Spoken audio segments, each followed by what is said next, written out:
And we're live and hopefully not robot voiced. It seems good. Ah, excellent. Cool. Well, so far, nothing's broken, but we'll see.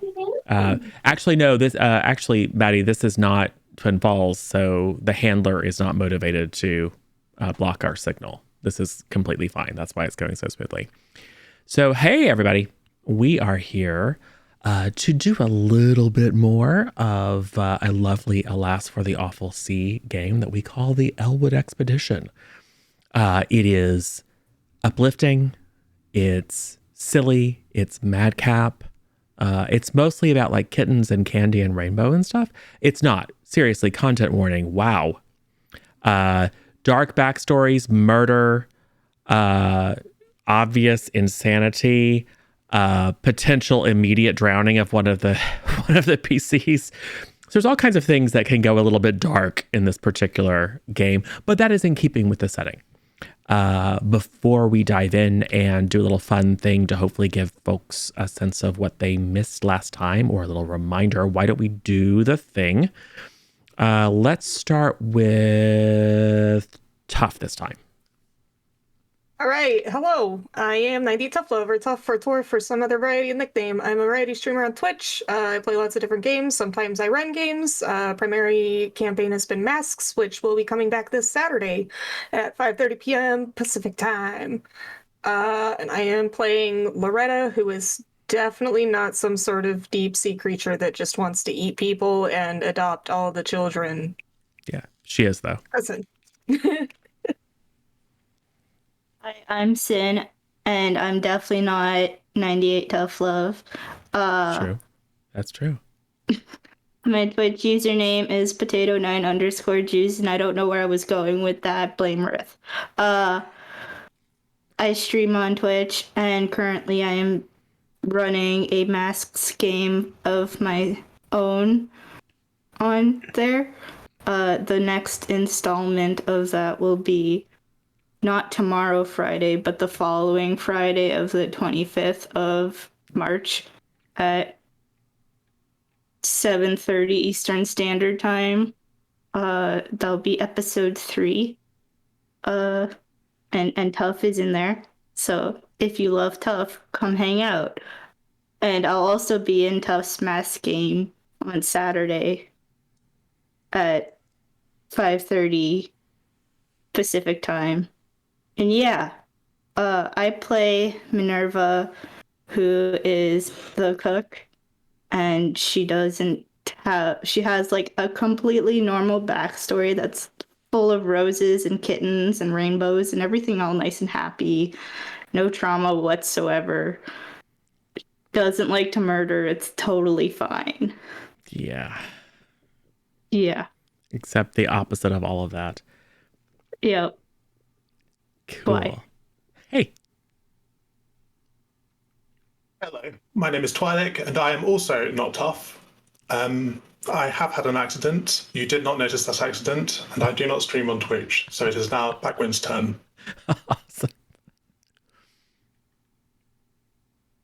What? Go. All right, fine.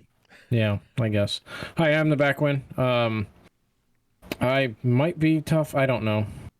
It's hard to tell from day to day. I stream on Twitch. I play games. I've been mostly here, other than playing any of the games that I have planned for this year to play. So that's fun. I'm playing Logan. He is a upstanding citizen, a gentleman. He lives in a manor, and yeah, everything's fine there. I don't know who all these rapscallions or whatever they are. They're the poor. Yeah, and we're joined by our narrator, who will take it over now. Yeah, I'm Zero Daylight. I wish I was tough, but I'm not.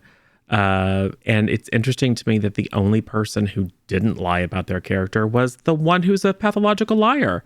So yeah, cool. But that's only because Twilight didn't go into Ephraim at all. So I'm sure we'll get around to the making stuff up that's not at all true about characters. Yeah, I run games and occasionally get a chance to play them here. And every Wednesday over at the Duckwork channel, and a couple of times a month if we're lucky over at My Fair Kelly's channel, and every Sunday in general over at the Justice TV program and Licity channel. So it sounds like a lot, maybe because it is. Anyway, so Alas for the Awful Sea is generally kind of general setting. It's sometime in the 19th century. We've established that we are somewhere on the Atlantic coast of North America. It is a really terrible setting. It is subsistence fishing. It is, horrible inequality, unfair laws, puritanical society. It is really should make us all feel very happy to live in the modern age. Even with all of our troubles, it's significantly better than that. The characters are all crew of a ship, the Porpoise, which is a actually relatively prosperous and successful fishing ship, captained by one Jonas Elwood. His father Ezekiel is probably the richest man on the island. And most of the group's adventures thus far have taken place in a really terrible, terrible little town called Dunmire. The challenge that has been set before the characters and everyone in Dunmire is that the catches have been coming in wrong. The fish have been warped and twisted in very, very unappealing ways. And the people who eat those fish also get a little bit twisted and affected. So what was a very bad situation has gotten worse. However, maybe because of Loretta and her seemingly magical ability to locate largely healthy shoals of fish, the Porpoise has been doing fine. That has set some conflict in town between the crew of the Porpoise and the others who are not doing so well. As by way of filling us in on what happened last time and a little bit more about the characters, there is a mechanic in Alas for the Awful Sea whereby when you advance, you write a little thing about what the character learned and how the character grew, and then you create a move. It is a powered by the apocalypse system wherein 10 and above is a full success, 7 to 9 is a success with some complication, and 6 and below is a failure. And things get worse. This process enables you, as your character grows and evolves, to create moves that only trigger, or results that only trigger on a 12 plus. So the best of the best, some way of enhancing the result. So I think we'll start with Tough again first. So tell us a little bit about what Loretta learned and how she grew last time. Well, first of all, Loretta learned that a lot of people aren't very appreciative of her abilities because they get a little pissed off and jealous. And she also learned that some of these fish seem to have almost a sense of intelligence about them, which is a little odd. Even for Loretta, who is, at least partially fish-like. She also learned that she hates the signs or the fisherman family that caught that fish, and very much wanted to kill and eat at least one of them. And she has also come to the conclusion that she is going to adopt poor Daniel, who has been recently double orphaned after an unfortunate boating accident out in the middle of the ocean. So, yeah. By which you mean he's the only survivor of Logan and Minerva's murderous rampage. Yeah, there's something happening there. Something like that. Not really sure what.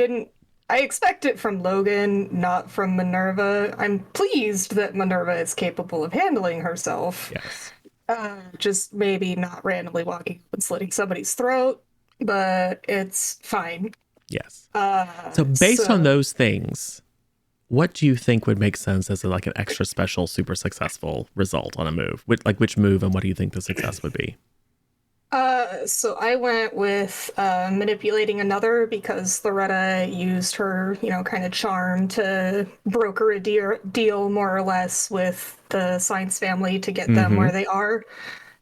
So I was thinking that on a 12 plus that I would also get an extra piece of useful information out of whoever I was targeting. Yes. Love it. Perfect. Cool. Minerva had a very uneventful session last time. Yep. So what do you think, what is Minerva's takeaway? Minerva's takeaway is that she would be taught by the captain, possibly, or at least that's what she thinks. At some point, she'll study and be good and learn stuff within 3 days after they arrive. Yeah. Or in 3 days or so. Minerva learned that other crewmates are very nice, and they follow Minerva around wherever she goes. So that was very nice. And Minerva also learned that Loretta is very nice and has a very nice cottage, and she would like to stay there some more so that she could help make Loretta food and be a good friend. She also learned that some things make very loud noises, and those aren't very good. But then she learned that she saw bad stuff or bad people, and she was able to get rid of the bad people, but for some reason her friends wouldn't let her get rid of the last bad person. And then for some other reason, that bad person disappeared, so she was no longer needing to get rid of it, and then went back and studied more to make the captain happy. Yeah. So a normal outing. If you haven't seen the first episode, they met an unpleasant family of fisherfolk, and agreed to show the fishermen a healthy shoal of fish in exchange for the fishermen showing them where they had been catching these unusual fish that seemed to want to be caught. And at least one of them has shown up with something long lost in its gullet, specifically a compass that Logan lost many years ago. So when trying to track down that mystery, they found some people who knew of a location, and they agreed to barter information for information, and then proceeded to murder 2 of the 3 fishermen. The one that they didn't murder is like a kid. So that's the one that they were stopping you from killing. But you came out of your stupor and saw him as just a young boy, so you didn't kill him. So good. Yeah, and Minerva also learned that fish can live in bushes. Yeah, sort of. Sure. So what do you think would be translate those learnings into something that, like, when Minerva does a thing or takes a move and gets a 12 plus, what do you think that special or advanced move might be?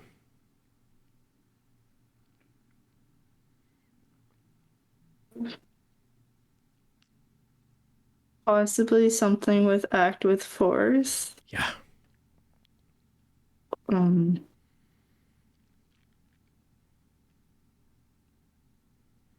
I don't know. Well, it could be. You could, for example, just say, because normally you can't choose to inflict terrible harm twice. It would be a significant benefit and advancement to be able to say you may choose to inflict harm twice. Okay. Or sorry, inflict terrible harm twice. So just being like super damaging when you decide to kill people. Now, the utility of that against a helpless fisherman is probably not super high, because just attacking them would probably kill them. But if you were to, for example, come across something that was maybe a bit more dangerous, it could be potentially very useful. So that would be my suggestion. Okay. Cool. Yeah. All right, Ephraim. What is Ephraim's perspective? How has Ephraim learned and grown? Well, the role I made most last session was Sense Beyond. So I would like to be able to ask precisely when a vision takes place. Mm. And I have had several visions over the course of the session. I started in the church and saw the fish in the bush.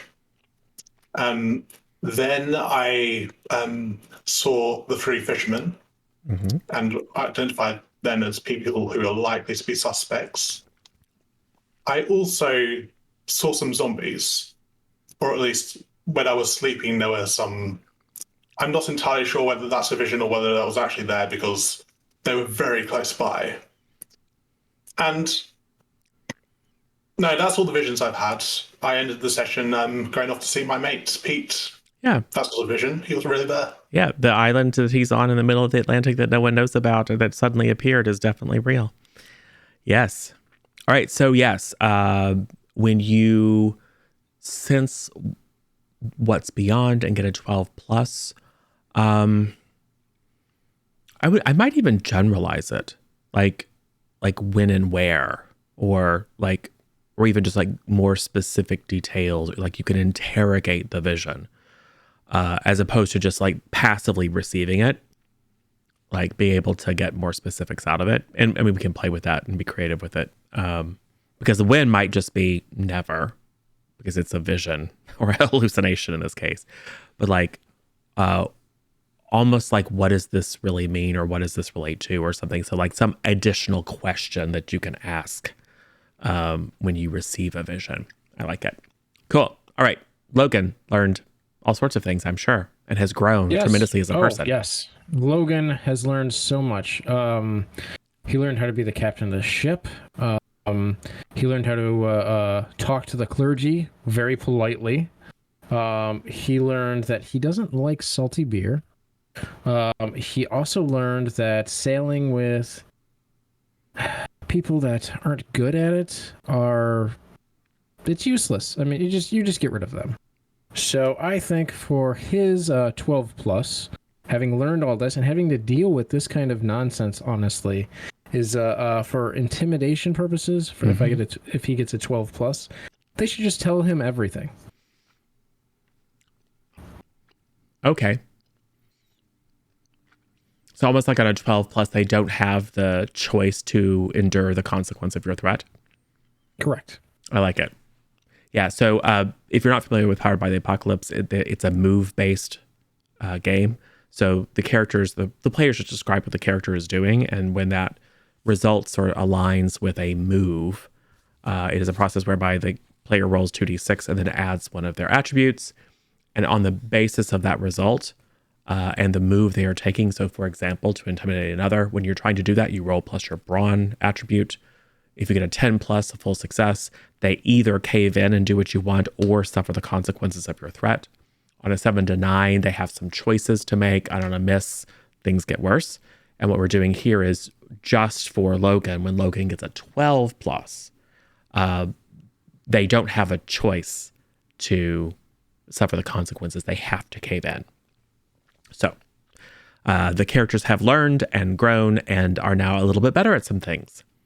So yeah, we left out a whole lot of details about what's actually going on because many of our characters are somewhat delusional, but we'll get around to that if it comes up in the narrative. I'm very interested to know what everyone is doing right now, except for Ephraim, because we know.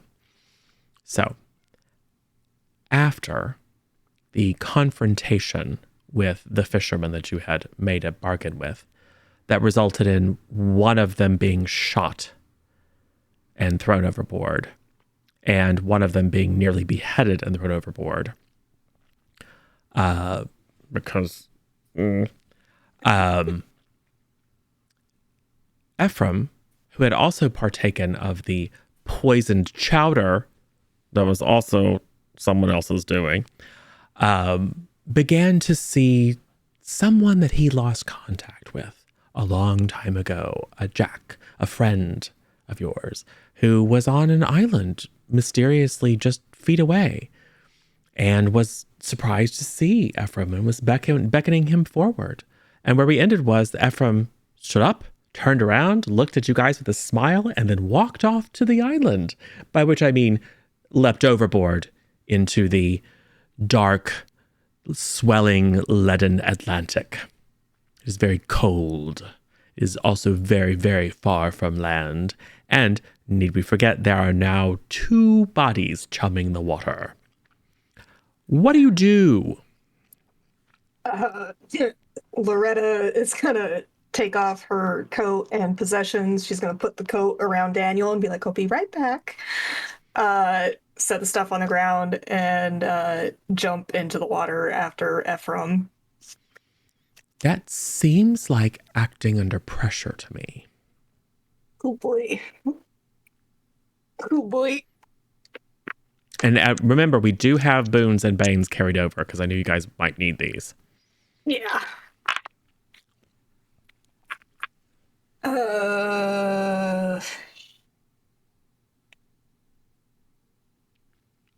I'm gonna use the minor boon to bump that up to a 7. Oh dear. Starting off with a splash. Hey, Yes. Oh. Yeah, it's fine. I need to offer you a worse outcome, a hard bargain, or an ugly choice.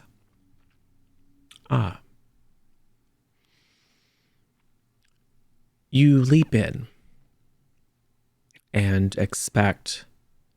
I mean, he's not wearing like lead or concrete or anything like that. He doesn't have any ballast on him, so he shouldn't sink right away. He's got air in his lungs, and his clothing wouldn't have had a chance to fill with water. So you're expecting that what's going to happen is, you can just throw off your stuff and dive in, and he'll be fine. And maybe you got a little bit anxious, but you didn't see him pop up. And you dive in. He is far away. He is sinking, like fast. Now, you are in your element. So you can transform. And you'll have to catch him. But he is 100% awake. He will see it. We've already established he's a pathological liar. No one will believe him. So yeah, I'll transform and swim after him. All right. So you swim down and are able to catch up with him. You kind of like reverse course and start to tug. There's a pull.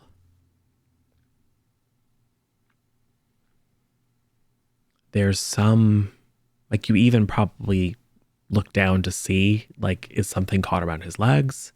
You don't see anything, but there's a pull, and you hear something. It's not voices exactly.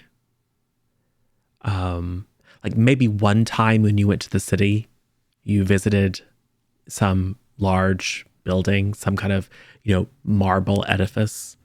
And there's something about the quality of the sound, like faint kind of echoing of just the rustling of women's gowns and the sound of people's feet on steps.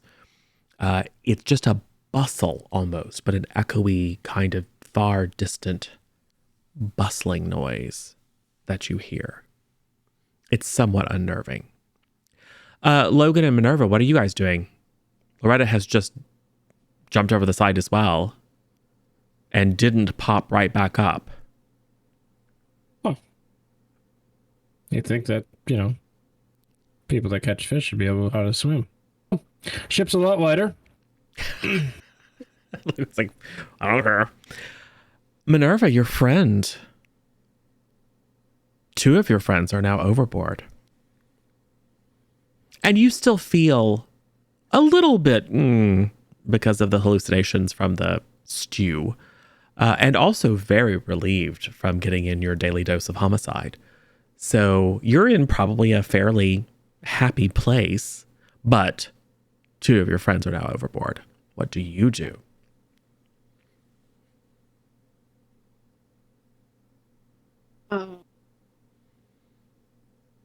Minerva's gonna stop studying for a moment and look out at the water, and then look at Daniel, and then look at the water. He immediately backs away and tries to hide as soon as you look at him. He probably, he has two choices. He can go like grab onto Logan's leg and try to hide behind him, or be next to you. It's a bad choice for him, but he's going to go over and try to get behind Logan. Because the guy who shot someone versus the lady who nearly cut someone's head off with a smile, I mean, it's a tough choice, but there's one of those that's better than the other. I'm down there, Jimbo.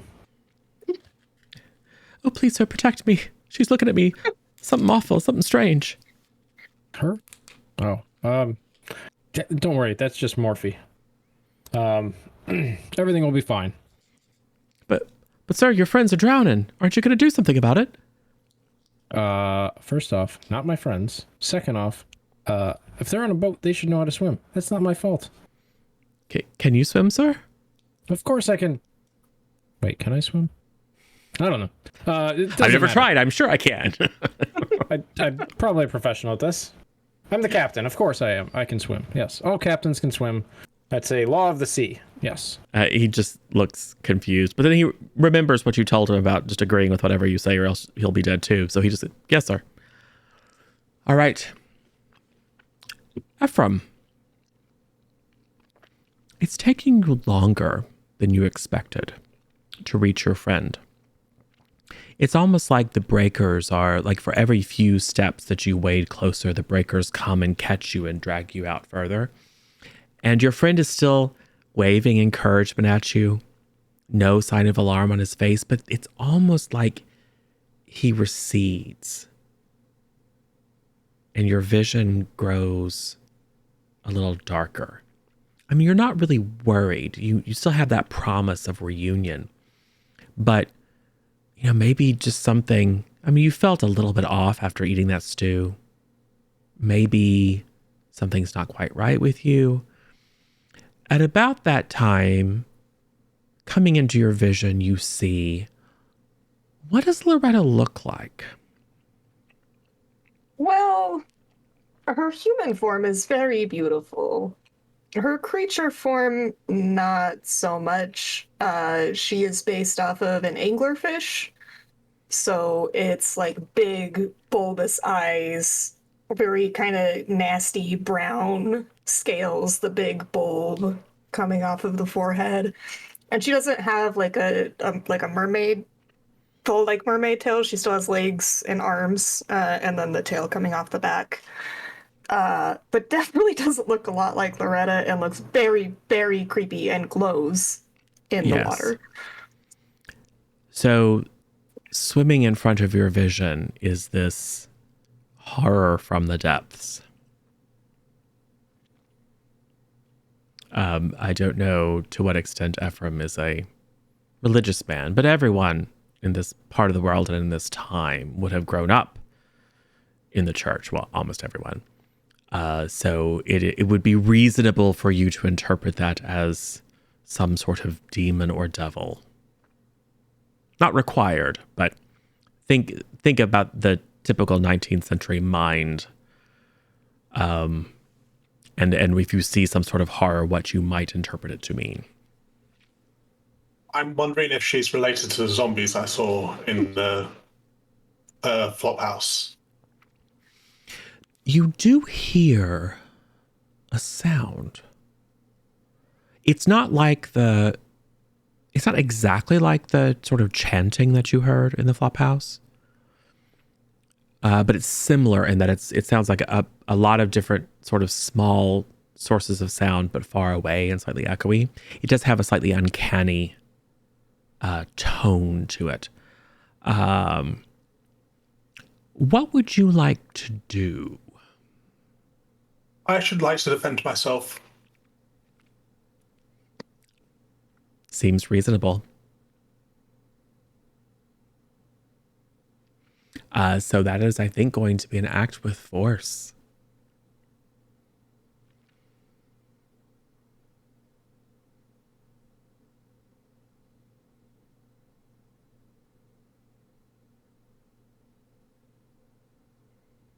That would be an 11. Ooh, so choose 3. I am going to suffer little harm. Okay. I am going to take definitive hold of it, or the situation, Yes. which I presume means that I've got sort of a firm grasp on Loretta herself. Yes. And I am going to inflict terrible harm. Yes. And what weapon are you using? I have a hatchet, which just does 1 damage, I believe. Okay. Okay. So, Loretta, you are going to take 2 harm.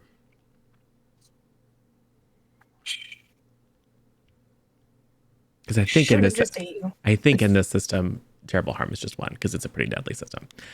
Yeah. All right. How do you respond?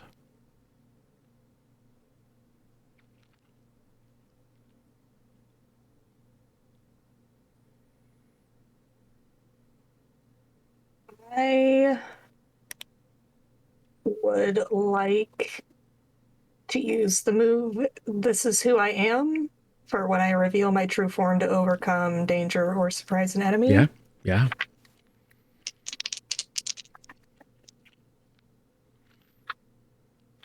That's an 8.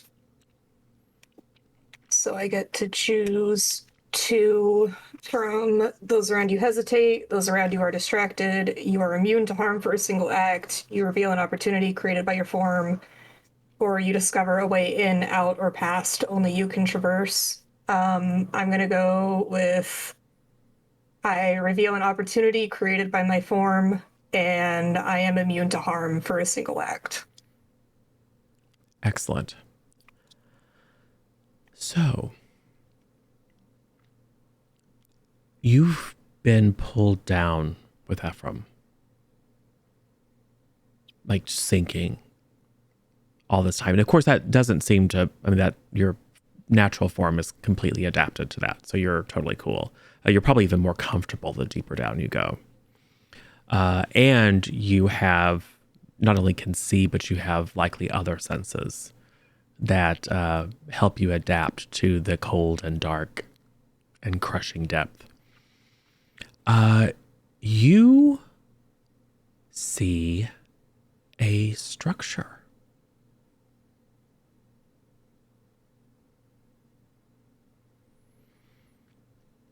Looming out of the depths. And at first you think, fumarole or something. You're quite familiar with the depths of the ocean, but it's too regular. And it almost glows in your vision. Not literally, but it's clearly made of some sort of, like the tiny amount of light that filters down into the depths seems to reflect unnaturally off the surface. And something tells you that there might be a solution there.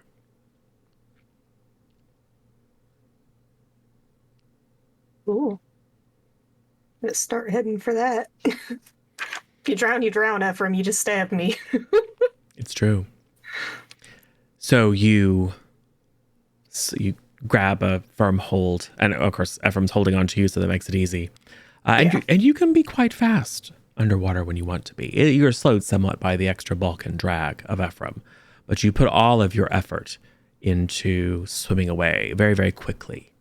And perhaps, although Ephraim still has a hold on you, it's enough to make it hard for him to lash out again. Now, Ephraim doesn't know that. So, Ephraim, you have a chance to do something. What do you think Ephraim would do?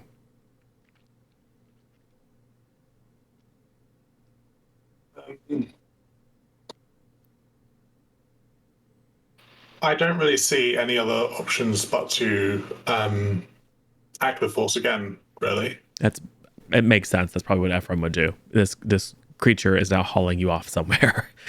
So you're probably going to struggle, and you don't know that she is immune to harm. So roll it up.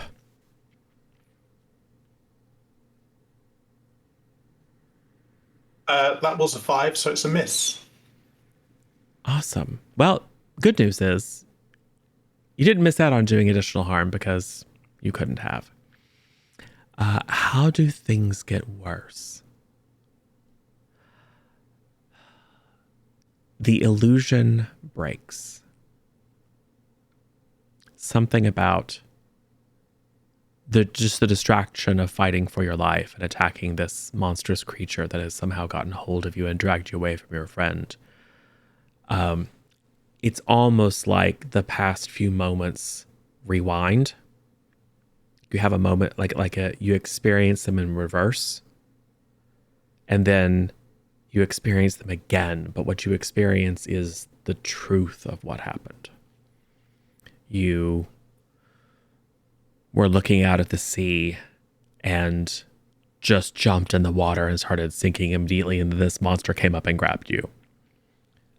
Your lungs are burning. It is bitterly cold. You are racked with pain because you are very, very deep. You can see almost nothing except for the glow emanating from this strange protuberance from the creature's head. And you are panicking and drowning. Loretta.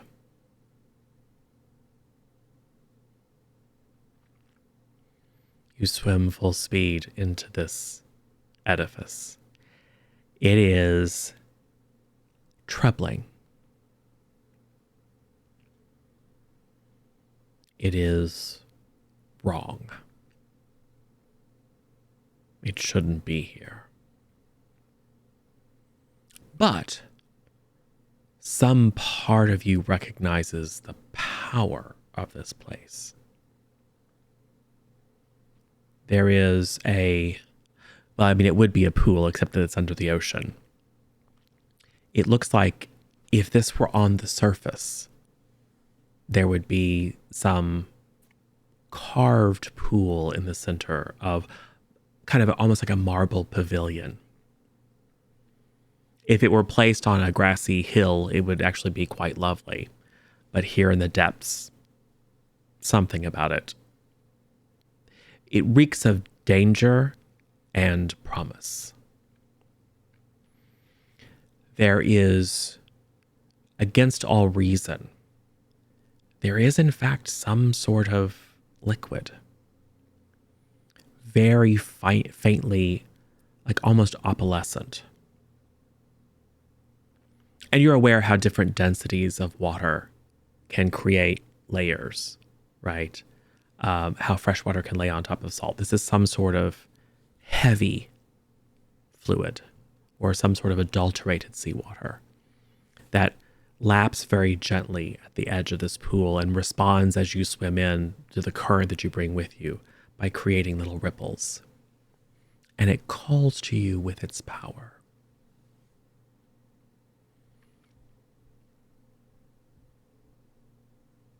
I try to sense what's beyond to get an idea of what this It's a is. good idea.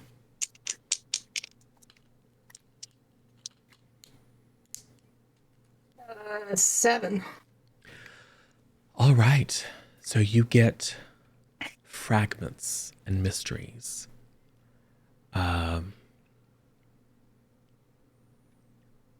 You have... It's a flash. It's the same structure, but it's in the open air. It's on a rocky crag. There are people there. They are chanting. That same opalescent liquid is there. Someone is brought forward, bound. They are submerged. And they emerge. Whole, healthy, but changed.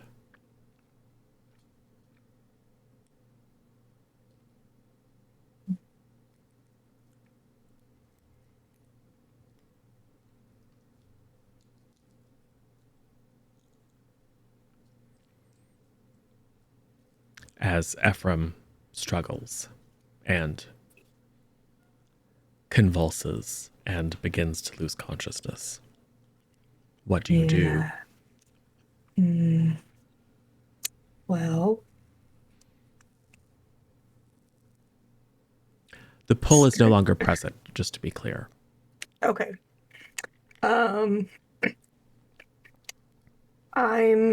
gonna start hauling Ephraim back up to the surface. And probably just like chuck him up over the side onto the boat and then go back down to investigate further because I kind of want to mess with it still.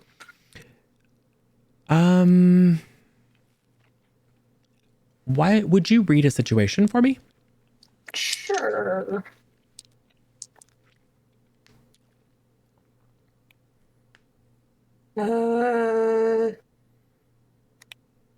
Seven. All right, ask 2. Might I suggest what should we be on the lookout for, maybe? And then something Yeah. else? Yeah, what should I be on the lookout for? And then the who or what is in control here? All right. The thing you should be on the lookout for is that Ephraim will be dead before you get him back up to the boat. Cool. Time to get baptized, Ephraim. Ephraim doesn't like that, but Ephraim will be dead. And Okay, cool. the notion of resuscitation is probably not something that anyone would know, like CPR, etc. Once you're dead, you're dead. And who or what is in control here? There is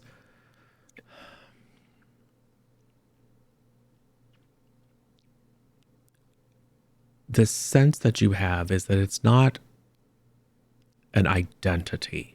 It's not a personality. It is a force. It is a force that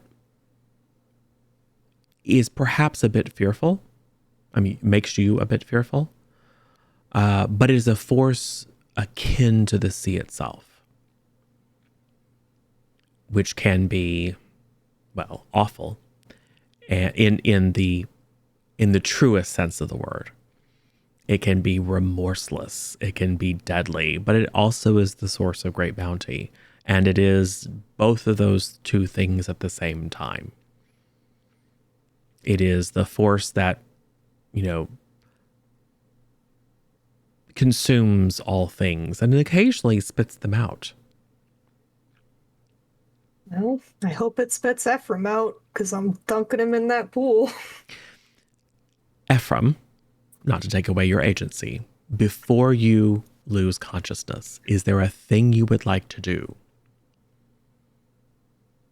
Well, I'm still panicking, so I might. Your lungs are full of water. You have a moment of clarity. There's a moment of peace that you have before the lights go out. I'm going to let go of Larissa and start dropping my stuff, my gear that's on me, in a vague attempt to swim to the surface. Okay. But she overpowers me, but... Okay.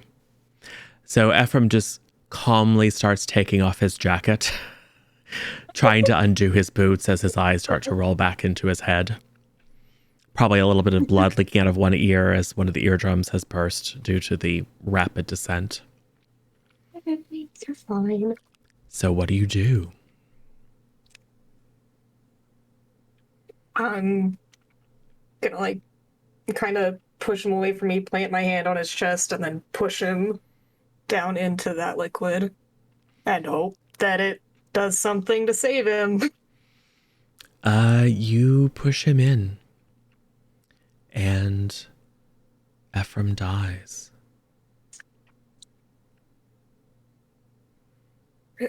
And then starts to move again.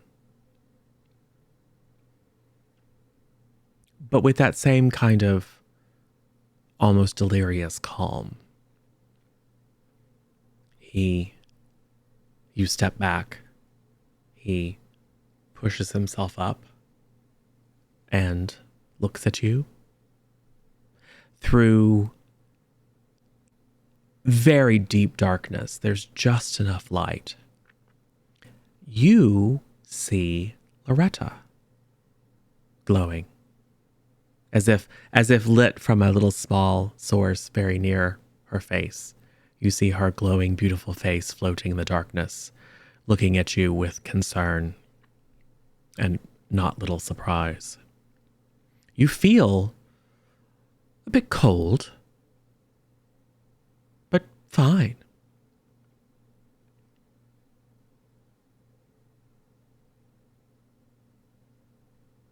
She looks like an absolute angel, and I'm wondering if this is a vision, but I'm going to reach out to her. I'm going to try and hug her. She's here to save me, maybe. Yep. Pet, and swim. All right. Hook him under the arms and start kicking. Whatever that pull was, it appears to have released. Or perhaps its hunger was sated. Who knows? But after, we're talking, this has been 3 minutes, 4 minutes. I have to assume Logan has just like, well, I guess we should set sail. So by the time you pop up, you see Logan preparing the boat to sail away. And Logan, you're the first to notice as Loretta pops back. I'm sure you transformed before you. Yeah, transform back. Yes. Yeah. Transformed before you popped back up. And is hauling Ephraim with her. Oh. Hello. Little help getting back up on board. I suppose. I'm down there for a while. Did you find a mermaid or something? Something like that. Did you bring it back with you? Well, I don't think that Ephraim's a mermaid, so no. So I would have traded him for a mermaid. I'm going to reach down and help one of them up, I guess. We'll probably pass Ephraim to him first. Yes. Sure. And you're somewhat wounded there, Loretta. Yeah, that's true. Forgot about that. Big old gash from a hatchet. Yeah. Yeah, little help here. I need something to put on this. It'll be fine. I'm fine. Minerva, your friend Loretta is injured. But she's back. Minerva would like to give Loretta a hug. Ow. Just squeeze really hard. It's like, I'm wounded though. It's good to see you too, Minerva. You wouldn't happen to have some sort of rag or something on you. I will toss Loretta a rag that I found somewhere. Good enough. Clamp that over the wound. Try to quell the bleeding a little bit. And then I will poke Ephraim. Ephraim is awake. And I would say Ephraim, there's some disorientation. Like maybe you lose a little bit of time as you rise, and the kind of the jostling of getting back in the boat is somewhat confusing. But as soon as you have a chance to kind of right yourself and take a good look around, you realize you're back in the boat. Everything seems fine. Well, I turn to Logan and I apologize. I say, I saw my friend Pete, and I realize now that that was a false vision. But I was sure that he was there. I was going to meet him. I don't know what came over me. I'm sorry. Well, thank you for that apology. Please get up and get to work. We have to get this moving, and I am the captain here by a long sea mile. So what happens as you go to speak is that you expel the water that has been sitting in your lungs these 4 or 5 minutes. So it's a lot of kind of like you mouthing words as instead of air, water flows out. So it takes a few moments for you to get the mechanism working well again. But there's no coughing. You don't feel any distress.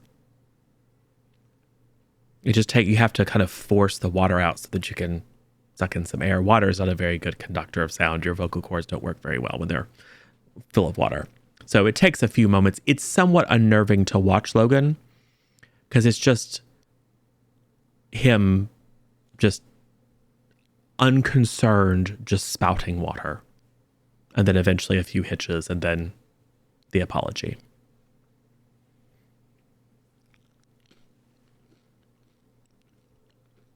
Are you part fish? If so, that might be helpful. Then you can push the boat and swim and then drink the water. Or whatever they would with water. I don't know. Poop in it, who cares? I think they just live in it. Well, then they poop in it too, don't they, Loretta? Why aren't you helping getting this boat ready? We have to go places. Noticed, I got pretty badly wounded trying to I gave save you a that- rag. Oh yes, thank you. That cured it 100%. See? Okay. Exactly. You just admitted. 100%. I am also a doctor. Captain Doctor. Sure. Dr. Captain? Surrounded by madmen. Sure. I mean, why not? You might as well go big or go home, right? I have a big home. Yes. Yes. Voice in my head. So, I mean, you're all accomplished sailors. I mean, some of you more than others. Ephraim, you feel, I mean, this is your wheelhouse, and you feel quite hale and hearty. If a little bit chilled, but not like in a dangerous way. You just feel cool, I suppose. And he does look a bit pale. So, other than that, you're more than capable of helping out. Where are you taking the boat? Gonna go over to Daniel and be like, all right, well, remember we talked about you showing us that little area that your family found? Miss, what's wrong with your friend? He's, I'm not sure. We'll get him looked at when we get back. Nearly drowning does odd things to people. Miss, I've never seen someone be underwater that long and come back. Very, very strong lungs. We practice a lot. Well, I suppose it's a miracle, then. Is it? Yes. God must be smiling upon us to find what is wrong with all these fish. If you say so, miss. Yes, the place that we found those fish was just to the north end of the island, very near the shoals. It's dangerous, but not a place that other people fish so often. But you won't find many good fish there, miss. Well, we're not looking for the good fish. But I appreciate your concern. He is, and at least one or two of you are familiar enough with the area to recognize more or less, and be able to chart a course.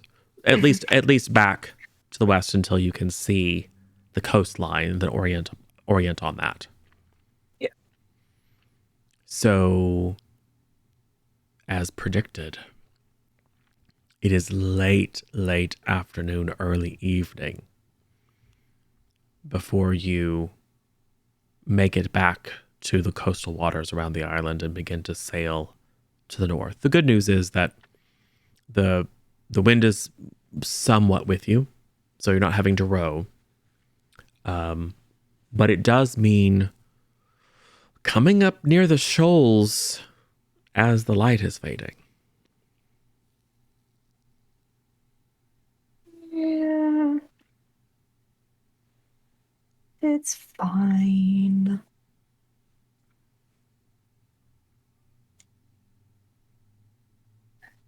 Well, do we risk it? Do we risk what? Going to the shoals as we're losing the light.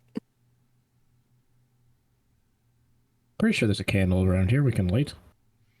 Or a lantern. Ah, yes. The candle equivalent to the light of the sun. There are lanterns. How many lanterns do we have on the boat? 2. Light them all. If we combine them, That should give us more light. Plus, we have like a fish guy here. He can just push the boat in case we get stuck. Yeah. And if he dies, Morphe here can make a chowder again.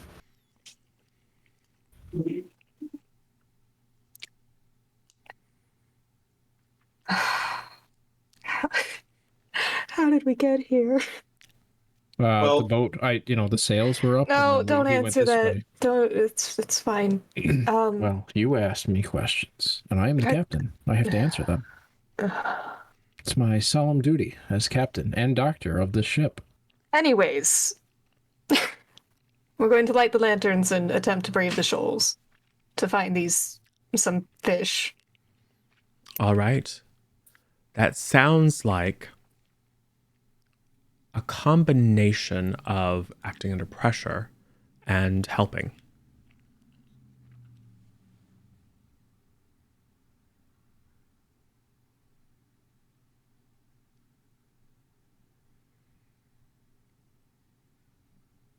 So who is doing the navigating? Captain? Doesn't the navigator navigate? I'm pretty sure the captain just captains. Well, you're the captain and the captain and the doctor and the bosun and the quartermaster and the navigator, I suppose.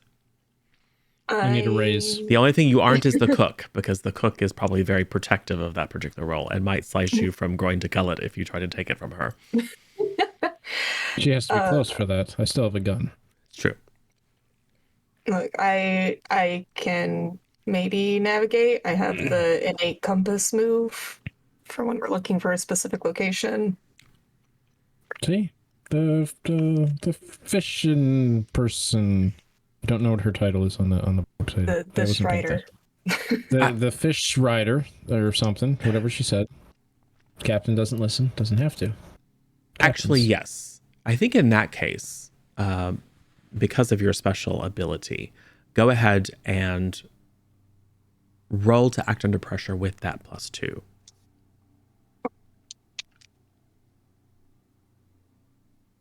That's a 10. Awesome. So you do it. You are able, with some assistance from Daniel, who is starting to get. I mean, he is occasionally saying, "It's getting awful dark, though. Don't you think we should go? We could always come back tomorrow." You see him longingly looking at the land so close. He probably wants off this boat with the people who murdered his only family. Yeah. Just put a casual arm around him. Like, don't worry, dear. We'll get you situated once we're back on land. But because the promise of not dying tonight has been held out, he is helpful enough to direct you to the rough location.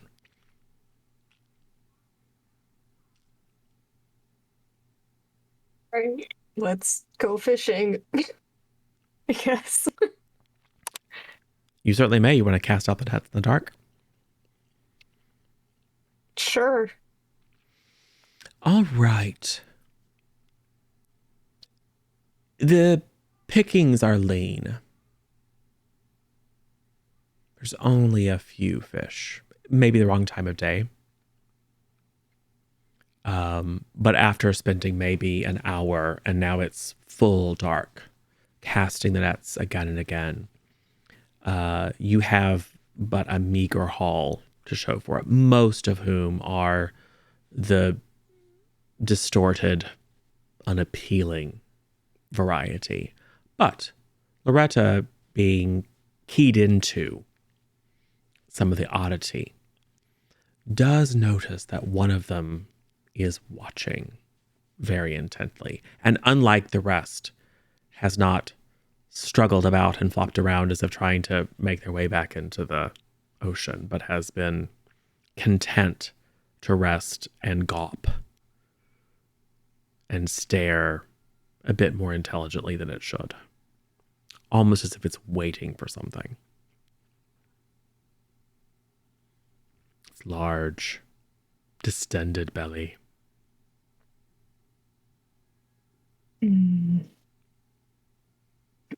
Minerva, would you like to gut it? Okay. I mean, that doesn't take a roll. You're very, very good at it. And it's just a small fish. It does not resist.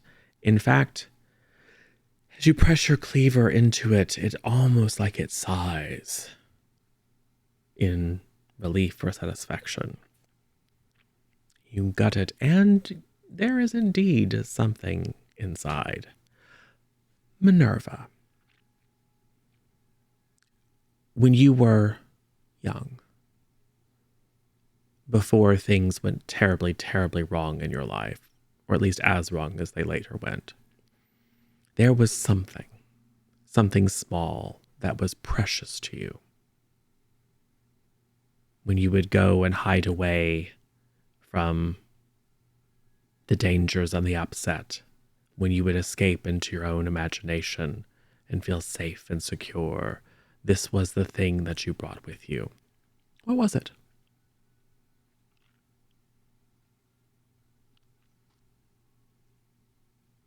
Would a necklace, like one of those locket necklaces, work? Sure. Something that perhaps in your child mind was a great treasure because it was shiny and beautiful. And what is in the locket? It's a picture of Minerva's family. So like more than just like the regular, but like also kind of extended family too. Yes. Some portrait done to commemorate a wedding or a birth or something that would bring the extended family together. And there it is, covered in slime and guts and bile, but seemingly whole and intact and unaltered after all these years. Now you know that you lost it, or perhaps it was taken from you. But it's there in your hand. I'm sure Ephraim sees this as well. Well, everyone does.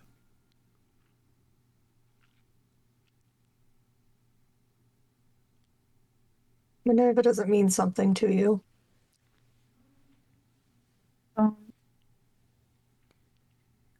Minerva would like just be like touching it with her finger, sort of rubbing it, not like actually opening it first, just around the sides of this thing.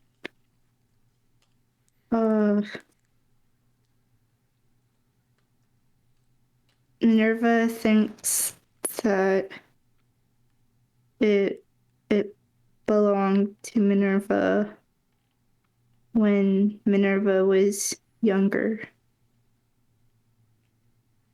And Ephraim, the compass that you got out of the other fish was also something sentimental.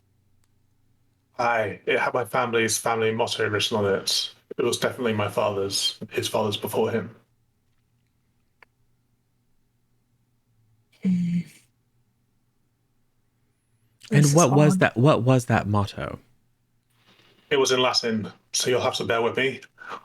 Or via infinium or facium, which means I shall find a way or make one. Yes. And perhaps, since it's a family portrait, perhaps engraved on the back of the locket is a similar or identical motto.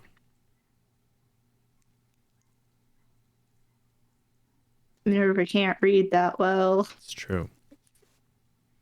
But Ephraim can.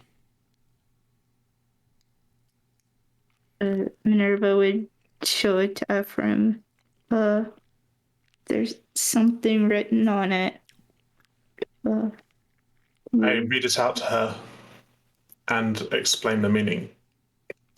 And I'll tell her, this is my family motto. If it's your family motto, why is it written on Minerva's necklace?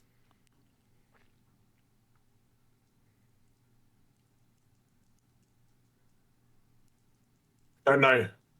I suppose the only real thing I can think of is that we must be related.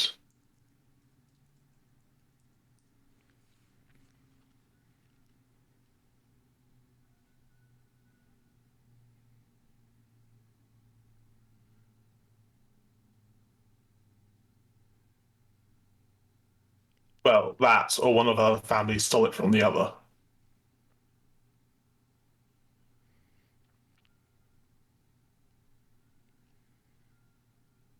What does Minerva think, say, or do?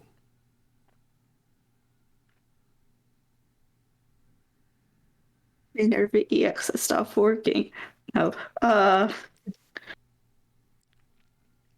Minerva is unsure what to do, and so she opens it because she finally figured out how to do so after so long, and just looks at the picture. Yep. And like holds it in her hand so that like the others can see the picture too. Yep. I don't know, Ephraim, if you would be in the picture, but you probably recognize at least one of the faces. I point out my mother to her, to Minerva.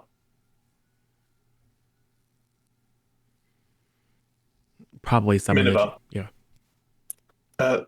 This woman, she's my mother. Who is she to you? Minerva would think back and try to think far enough back so that it just bypasses the chunk that she doesn't want to think back to. That's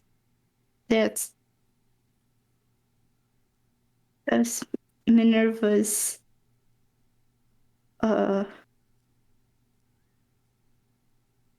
aunt.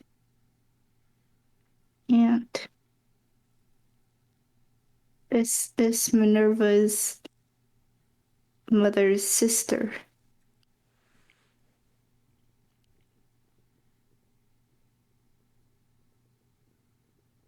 I hug my cousin. How does Minerva take that? Minerva's As still Ephraim dies processing. again. His throat slit. Minerva is still processing. She looks to Loretta and then looks at Daniel, looks back at Loretta, and then stares at like between.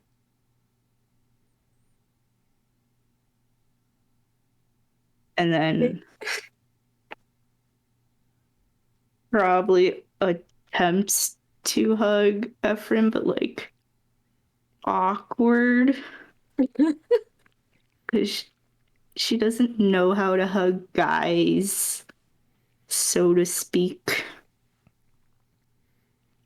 Unless it's with a garrote. Yes. Or just like a rope. I mean, it doesn't have to be an actual garrote. Length of wire. So, well, Logan. Aye. There's a family reunion happening. Good for them. It's all very tender. I will walk over after watching such a thing unfold before my eyes. Huh. Not all treasure is silver and gold. Hey, mate. Pirate wisdom. None truer. Loretta.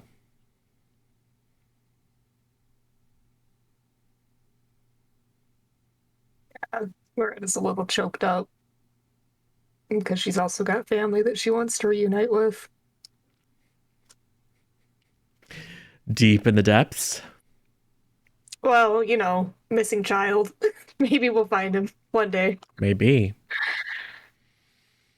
So, yes, it's a lovely moment. You're at anchor, but you're also very near the shoals. And I will say that the tide is going out, which is going to make the area more dangerous. So staying around for a much longer is going to be potentially challenging. You're near the edge of the shoal, so if you just sail kind of to the south, you should be fine. But there, as the tide goes out, you might be a little bit closer to some of the lower lying shoals, so it could just be a bit more dangerous. During this tender moment of whatever these three are doing, what is Daniel doing?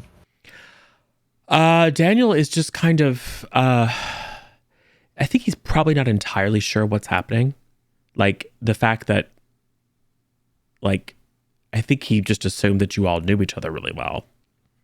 Because you seem to have, I mean, his perception is probably that you either through normal or mystical means bewitched his family and brought them out there to kill them all. Because that's kind of what happened. He is probably just exhausted from thinking about dying. And the fact that no one is yelling and shouting or moving very quickly, he's probably just curled up in the corner trying to stay awake. He's had a rough day.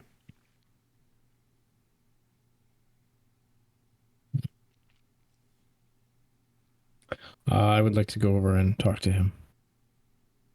He'll kind of rouse himself. He's just kind of staring at one of the lanterns. So, yes, sir? You shouldn't stare at that. It's bad for something. This is Yes, this sir. is the location as to where you got your haul of fish. Yes, sir. There were more. What time of day was that? Oh, afternoon? Early afternoon, maybe? Okay. Well, did you catch any fish that had objects in them? I mean, maybe we didn't get a chance to get them. At least not all of them. Some of them we threw back. The ones we thought might be the most use we brought in, and we don't gut and process the ones that are wrong, sir. We take the more healthy ones, and they had things in them, but that was the normal things that you'd expect to find in a fish, mainly fish cuts. Yes, those. Yeah. Well, these wrong fish seem to have right things in them. At least to If you say so, sir. some people. I find it all very strange and sappy. Are you going to let me go, sir? I mean, you're free to go at any point in time. I mean, just jump off the boat and swim. No, I mean when we get back to land. I believe I won't tell no one. I promise. Loretta said she would keep an eye on you. He looks over at Loretta, doesn't know she's a fish monster, and she's not the one that he saw murder someone, so he probably thinks that's well, that's a good thing. He kind of looks maybe slightly hopeful. And he's not savvy enough to realize that take care of could mean something completely different. Could mean serve him up in a nice béarnaise sauce. But I think he chooses hope over despair. Let me just go speak with her really quick. Yeah, yes, sir. Yes, sir. Yeah. I ain't going nowhere. And I go over to Loretta. I got a job for you. I need you to keep an eye on this young pup. I point over at Daniel. I was already intending on doing so. Okay. Just clarifying everything. Yes. Good. Shall we set back to shore? I suppose. To the shore, wherever that is. So, Minerva. Can Minerva seek Loretta's assistance in putting this on, please? Oh, yes, of course. Help her get the necklace clasp. Thank you.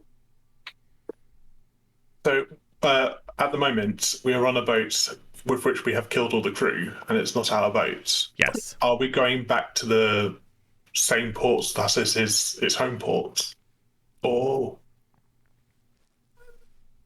Yeah. Yeah, there was just an accident, remember? The waves got choppier than expected, and a couple of us fell overboard, but only a few of us came back. onwards to victory? All right. So yes, Simple, ahead. boating. Yes, you sail the long way around the island, using the nearby lighthouses that you can kind of see in the distance to navigate, and of course, Loretta's uncanny sense for the ebb and flow of the waves to keep you off the rocks. And you pull into the dingy little port of Dunmire. Long after everyone else has come in.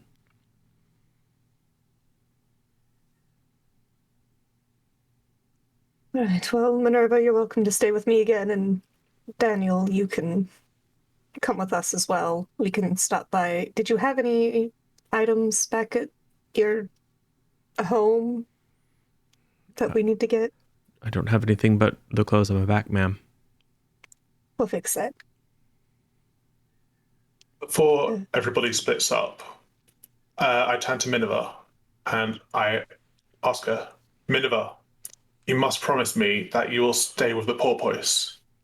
We've only just got to know each other, and we don't stay together. I want to be on the same crew as you on future journeys. Please, Minerva, please. Minerva promises.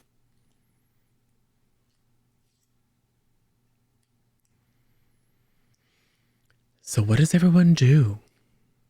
I'm going back to my manor. I've had enough of these people. So you slip around, you walk a few minutes down the beach to the little rowboat that you keep, and then row out to a small island where your manor is located, by which we mean cave.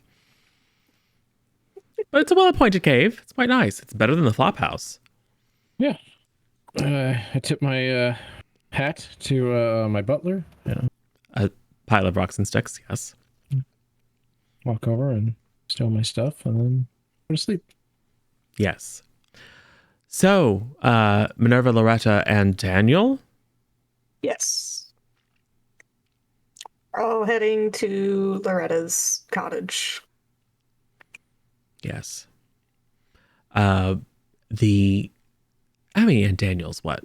Like 13, 14, but he's very small, probably due to malnutrition. But he, as soon as you're away, although he just kind of keeps Minerva out of his sight. Like he just turns so that he can't like see her clearly. And seems very focused on you, Loretta. But it's clear he is on his last legs. By the time you get near your house, you kind of have to pick him up and carry him. He's that close, and he is out before you cross the threshold. I'll say in the singular bedroom in the cottage, there's like Loretta's bed, but there's another smaller bed, and she'll lay Daniel in the smaller bed for the night and check on Minerva, make sure she's set up okay, and then probably head to bed as well. Ephraim, going to the flop house. Humans need sleep, and vagrancy is not a very good thing to be arrested for because you might get beaten. Yes. So I have to go to the flop house, but I'm going to sit with my back against the wall and have my axe out. So I sort of slumber half sitting up. All right.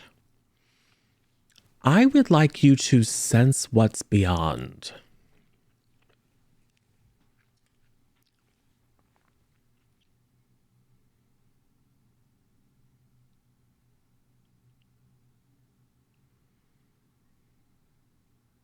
That would be a 10.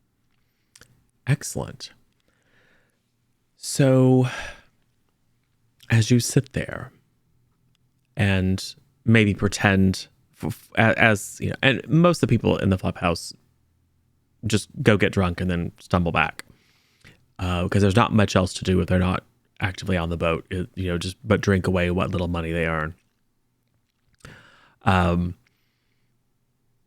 So it's as unpleasant as before.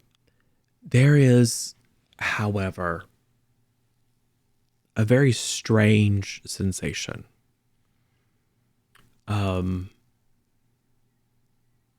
There's something different about them. About all of them. There's something, I don't know how to describe it.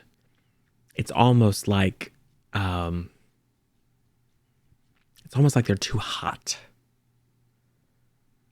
It's almost like being, and you're as far away as you can, but it's almost like you can feel just their body heat radiating against you, like you're too close to a fire.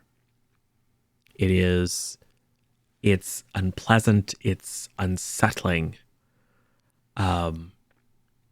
It doesn't exactly make you angry, but it's annoying. It's irritating. Every move, like when a sleeper kind of jostles a little bit, it's too loud. You just wish they would all be still and quiet. Because you, when absent them, you feel good. It's cool, but not too cold. You're not even uncomfortable. You could hold this position forever. And everything they do is intrusive. Too hot, too fast, too loud. I already have my axe in my hand, and they are so near me. How many people are in the room? We'll say 6. Well, I'm going to sneak my way up to the closest, presuming they're still all asleep. Oh yeah, and passed out. Is there any discarded bottles of alcohol on the floor? Yeah, sure.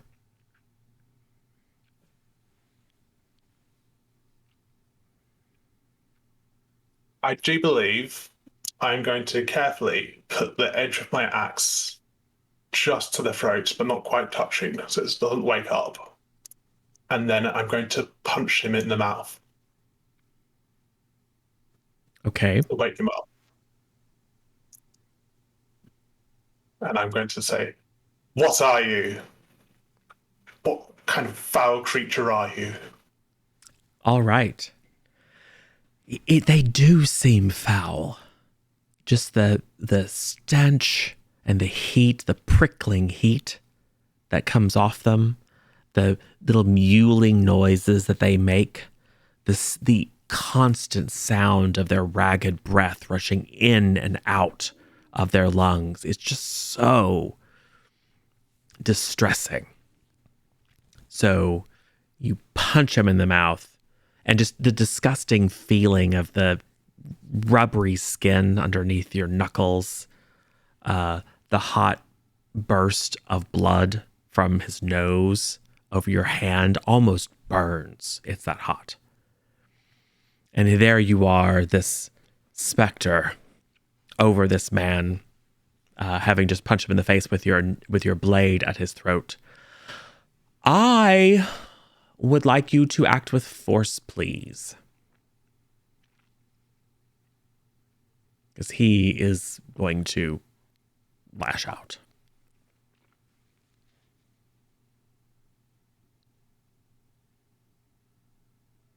That would be a 4. Oh, no. Things get worse.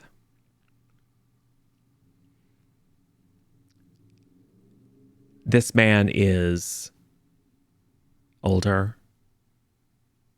I mean, of course, it's hard to tell because people get worn out by this life so very quickly. He could be 30, but he looks 60. But he's a sailor. He's a fisherman. He's not in the best of shape in terms of health, but he is strong, wiry, and he probably has been spending nights in flop houses like this for many, many years. So his natural instinct in defending himself is to pull the knife from his belt and stab you. And he does. I swear at him. I curse him with every breath I have. This flame-ridden maggot. And he's just stabbed you. And the good news is, like, you don't feel the pain yet, because it's just that shock. But he got you, like, right between the ribs. What do you do? If he's got a knife in me, then I'm going to have to do what I have to do. I cut his throat. Yes. Go ahead and act with force again. Because he could pull it out. He could just keep stabbing you until you die. That would be a 4 again. No, we have tons of boons and stuff. Yeah, he's one of the major boons. But you don't have to. You don't have to. I'm just You saying. probably should. We have Yeah. plenty, and we're going to have to use them eventually. You already almost died once. I might re-roll this one. Okay. If it's another 4, it's fate. That's a 3. Oh, no. Well, things definitely get worse. He begins to yell. Murder, murder. And at least you hear the rest of them. And just the grating as they start to, the bleating of their voices as they start to groan and mewl in confusion. The sounds of them rustling. It's just so much. But part of you realizes that they're waking up and the alarm has been sounded. What do you I'm do? going to run. All right. You probably have the presence of mind. I mean, it's a flop house, so everything that you own is wrapped up in something so you can sleep on it to keep it from being stolen. So you grab your little bundle and clatter down the steps and out into the night. What do you do now? Well, the 2 places that I go to be safe are Daniel's house, which is empty. I know that. Or the church, which is a sanctuary. And these things are demonic, evil. And I don't really know Daniel that well. I think I'm going to go for the church. Okay. You make your way to the church. It is, of course, locked. But you know that Father Thomas, I believe it was, resides there and is supposed to welcome all comers and offer sanctuary as needed.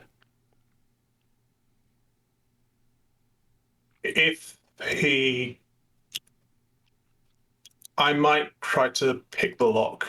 I'm going to check all the entrances. There must be a side entrance somewhere. But if that's also locked, I'll try and pick it and sneak in. Yeah, and some combination of picking and forcing or forcing a window. Just out of curiosity and to give you an opportunity to roll another maybe 2 this time. I think that it's going to be acting under pressure just because there's, some potential negative consequences if things go wrong.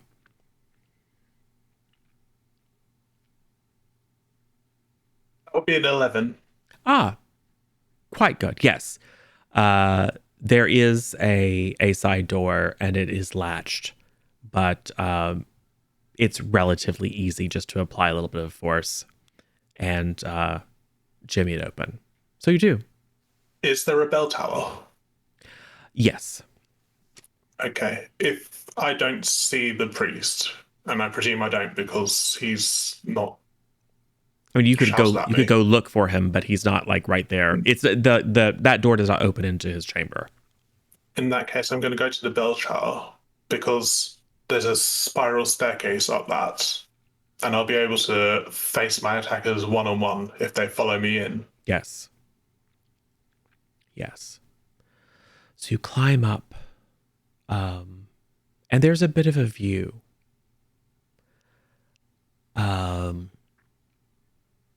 What you see, and it's a combination of seeing and sensing.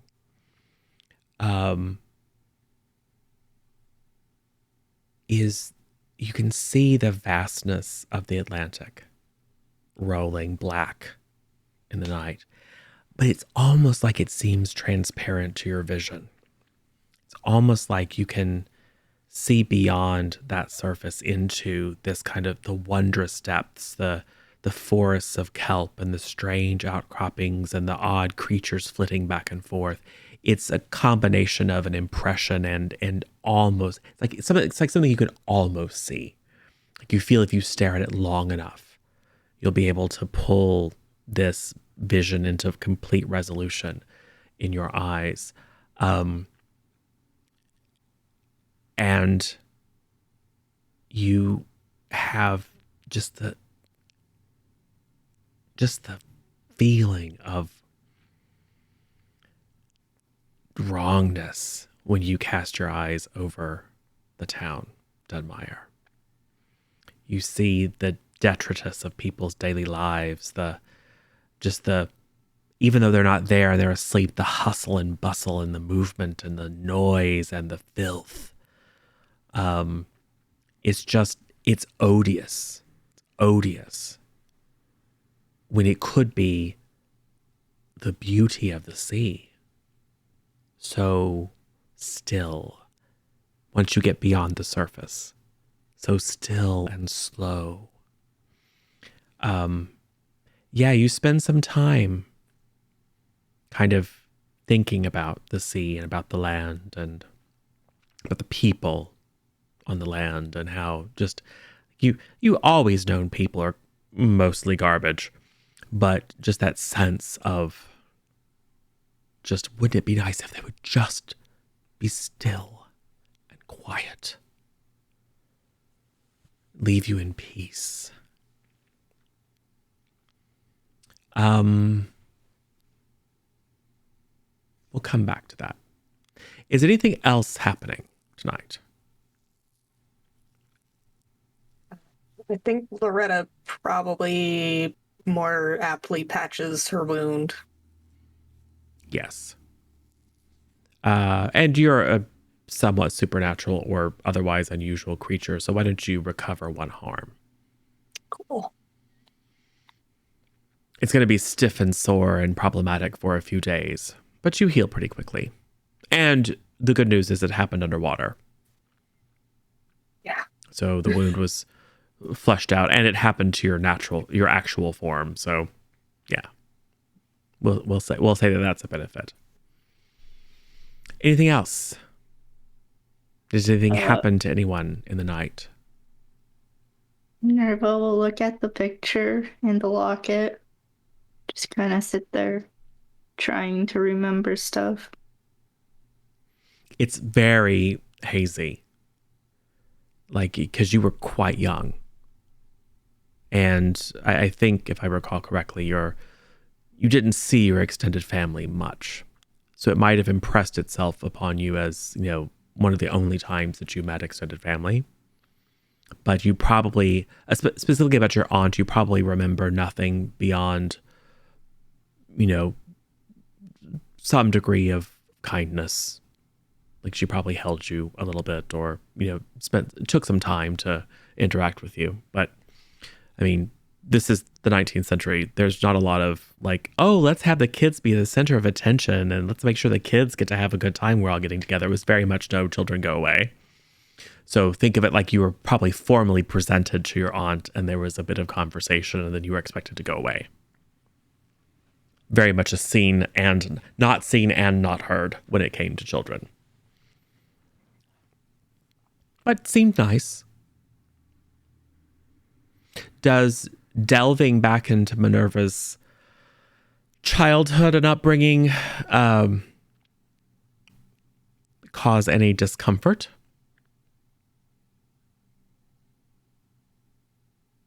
I mean,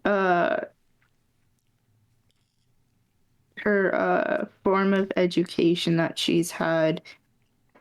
It's air quote education because all she was taught was how to be a housewife. So that you have to respect the man of the house. You're the man's property. Once you marry, you have to marry at this time type deal. You can only do this. Can't do any of this. And, like the very strict teachings. And she's not trying to remember that, but it because that was a majority of her childhood before other stuff happened. That's most of what she's remembering. Does Minerva maybe find it soothing, like in this time when you're remembering things and there's a lot of big questions that maybe Minerva is not super well equipped to puzzle through?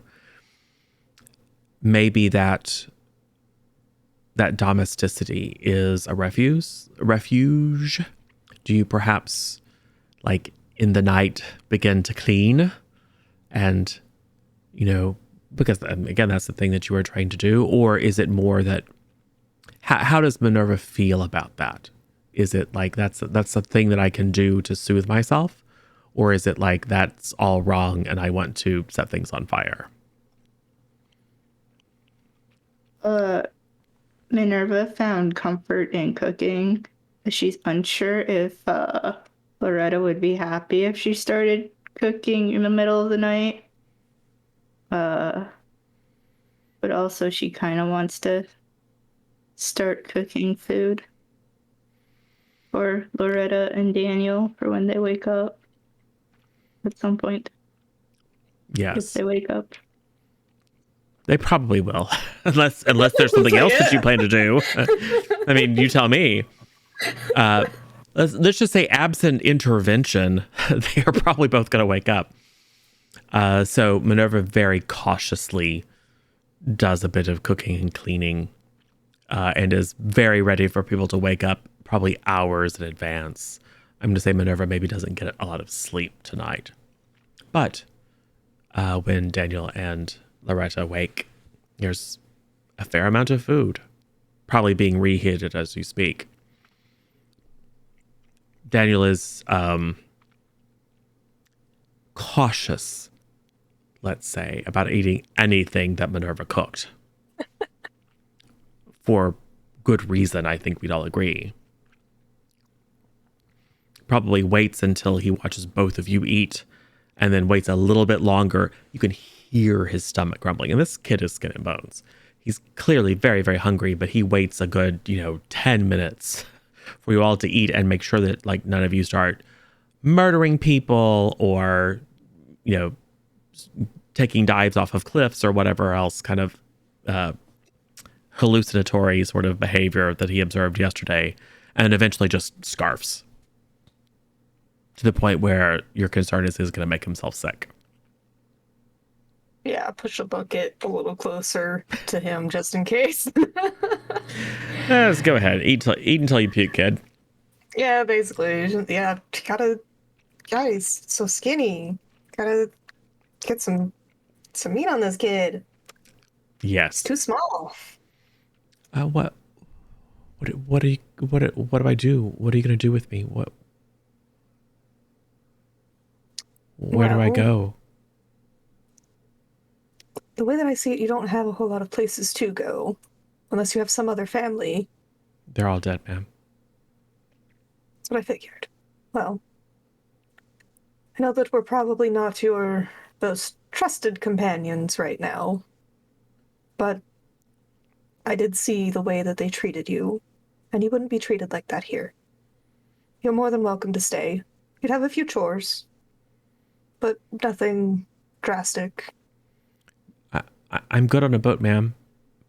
I mean, as you know, I don't know much, but I'm a quick learner. I'm anxious to make my own way in the world.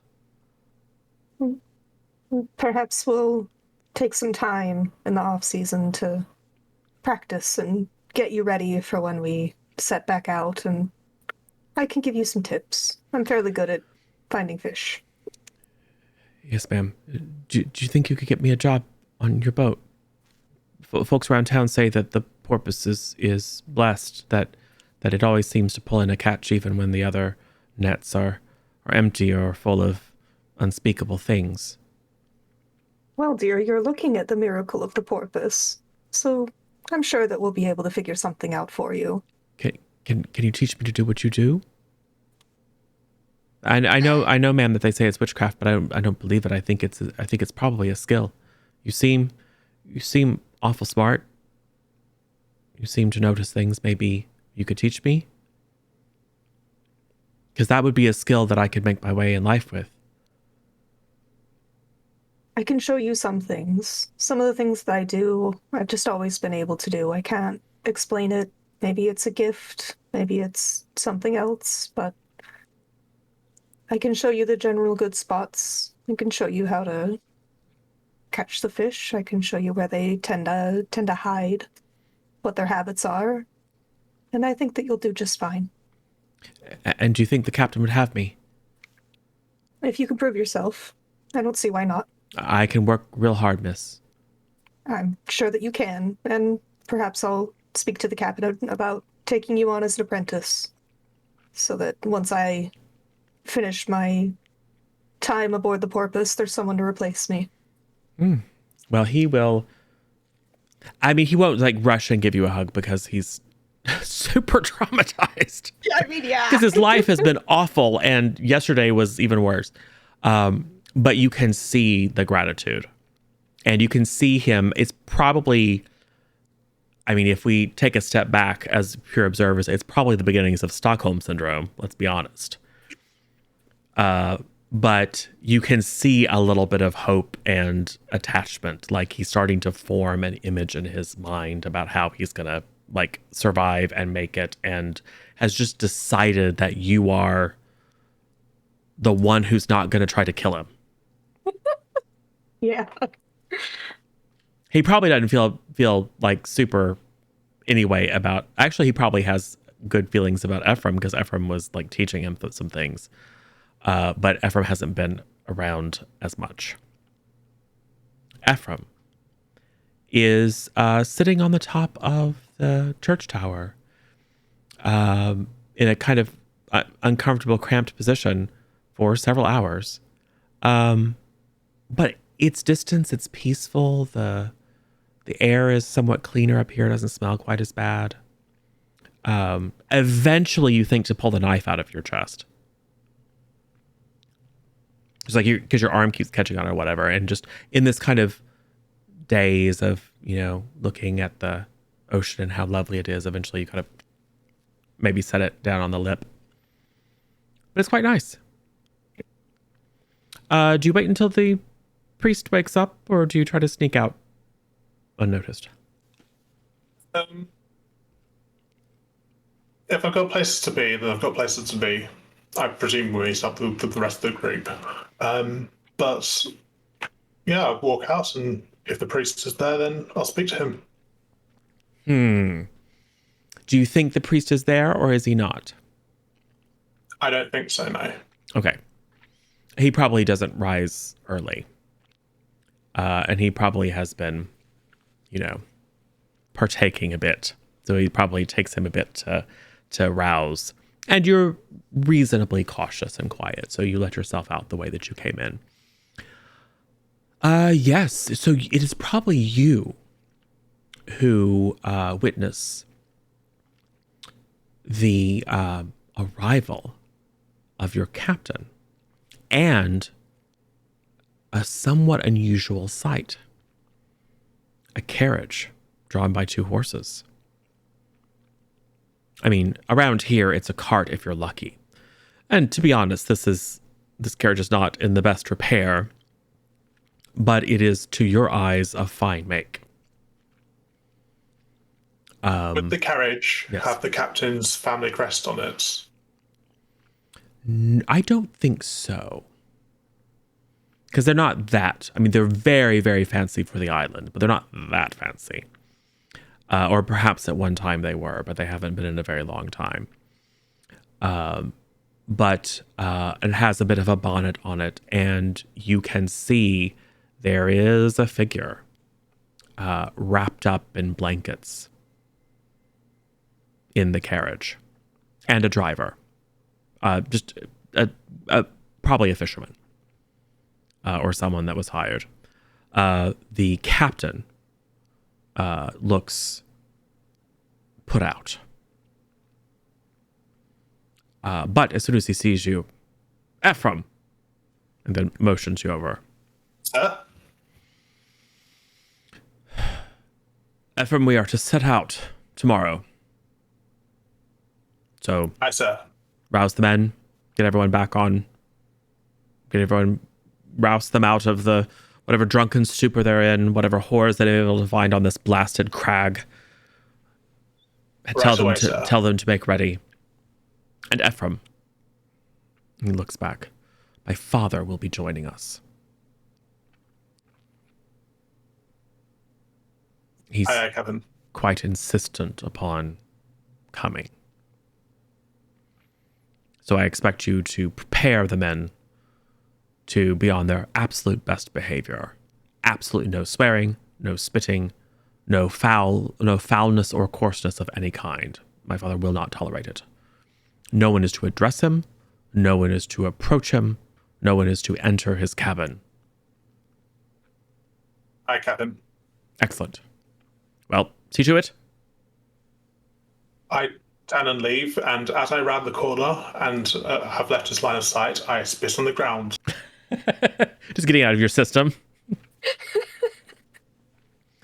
I mean, Captain Elwood has always been a bit of a stickler for decorum, which has the upside of which is that, he keeps people clean and keeps people well fed. The food is actually of relatively high quality. The treatment is not abusive in any way. He's a very moral man, but he does take things like cursing or any drink, whatsoever aboard ship very, very seriously. And the punishment for that type of infraction can be quite harsh. But other than that, he doesn't put the stick about much. So, what is everyone else doing? I assume Logan has rowed back from your mansion. Nope. You have not? Why would he? Because it's morning. Who the hell cares? Logan's Listen, I had to get up early the day before to go on this fishing trip to the shoals or to the whatever, and people died. Who cares? But I have no reason to get up. There's no damn reason at all. As far as I knew, the captain said, hey, we're going to be here for like a couple days or a week or something. Nobody tells me you can't come back on my boat. Bugger off.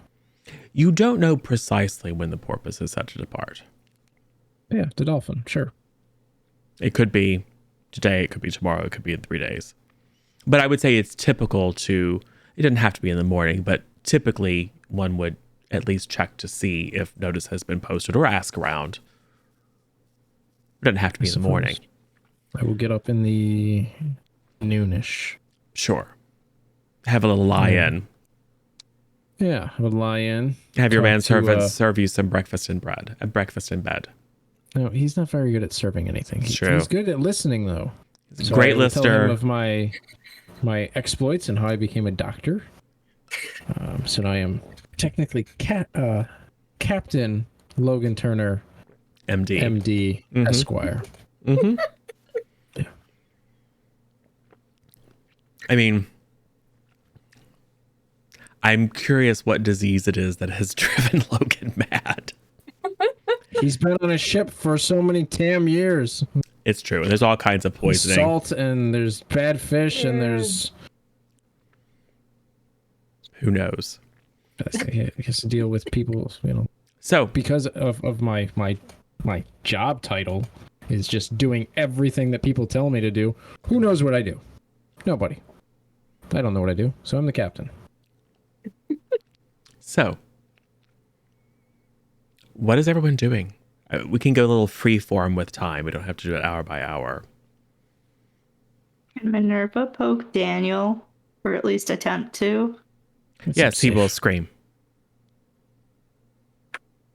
Minerva, darling, maybe and run. don't. Dude, oh god. We don't get the acting of the scream. No, he will immediately scream and then run. And if Loretta is nearby, will run and hide behind Loretta. Minerva will look at Daniel and be like, "What? Why Minerva, do you run?" it's maybe a little too soon, Minerva. You did kill his family in front of him quite brutally, and then push them into the ocean. I mean, to be So- fair, you only killed one of them, but still. Terrible murderer, you. Not a great sight for a child to see. Minerva was trying to protect the crew. They were bad. Well, things escalated quickly, and it's done now, but maybe the day after isn't the best time to start trying to form friendly bonds. I mean, I'm curious. Does Minerva get that Minerva poisoned everyone unintentionally? Poisoned everyone. Then Logan shot the dad, and then you killed the brother.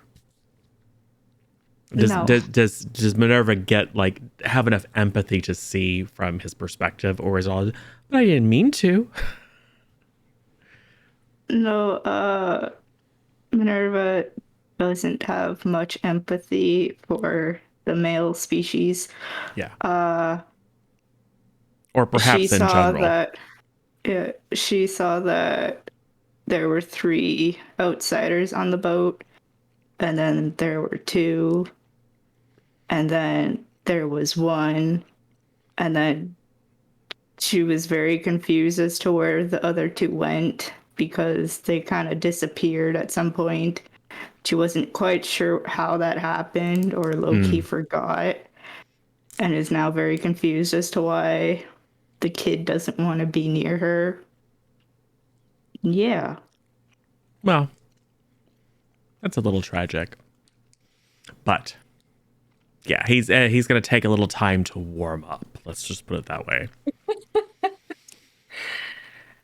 So, how do you all come back together? I suppose I gathered everyone up.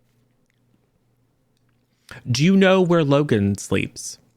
No, I guess no one knows where Logan sleeps. Yeah. Just me and my butler. Yes. So you, oh yeah. So,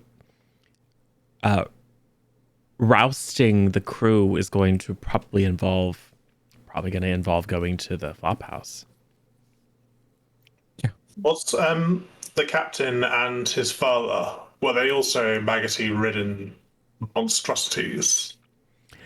That doesn't seem quite as strong. Something about spending the night gazing at the sea gave you a sense of peace.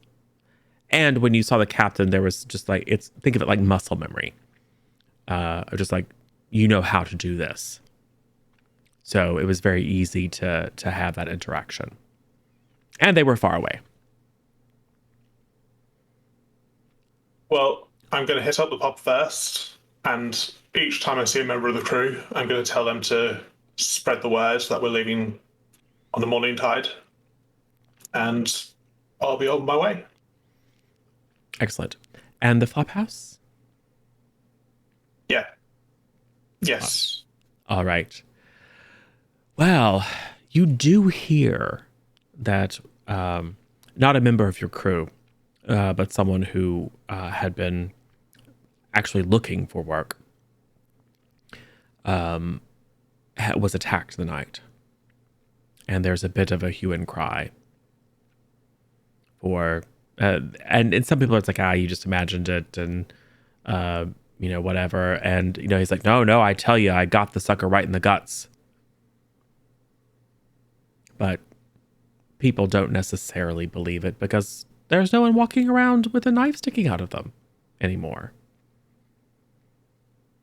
But you see there's a sense of wariness, we'll say, among the crew, because that individual has made a lot of noise. And whether they believe it or not, it kind of sets people on edge. People are very superstitious. And the fact that this man is very, very certain that he was attacked by someone and then stabbed them, but there's no one who was stabbed, makes them maybe think it was something else that came. Maybe something even worse that came out of the sea. So folks are a little bit, well, disease-ridden and hungover and all the things that might impair their minds, and also now a little worried. You see more than the usual number of, forked fingers against the evil eye as you walk through town. But none directed to you, because you're perfectly fine. Yes, and then I assume Loretta and Minerva come back into town, maybe to pick up a few things. Yeah. Since Minerva cooked so much food, gotta go replenish the stock. Right. At which point Ephraim has a chance to fill you in that the Porpoise is departing in the morning. Lovely. Loretta still looks absolutely angelic, and Minerva, who is my family member, I'm quite fond of. Yes, there is, it's different. It's like,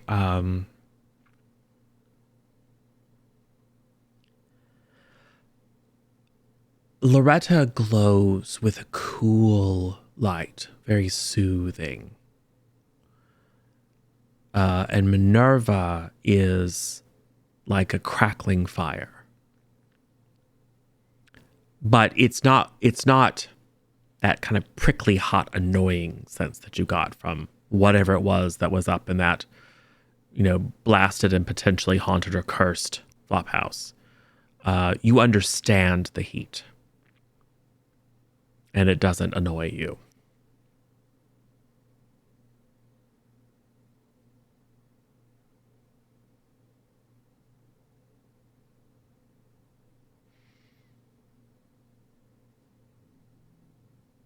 Loretta looks like she's thinking of something. Loretta's thinking about a lot of things. A lot of things have happened. And she's a little bit concerned about Ephraim because she kind of just dunked him in some random goop and hoped it would bring him back, and it did. But I mean, you could don't come back from that without being weird. You could sense what's beyond. Sure.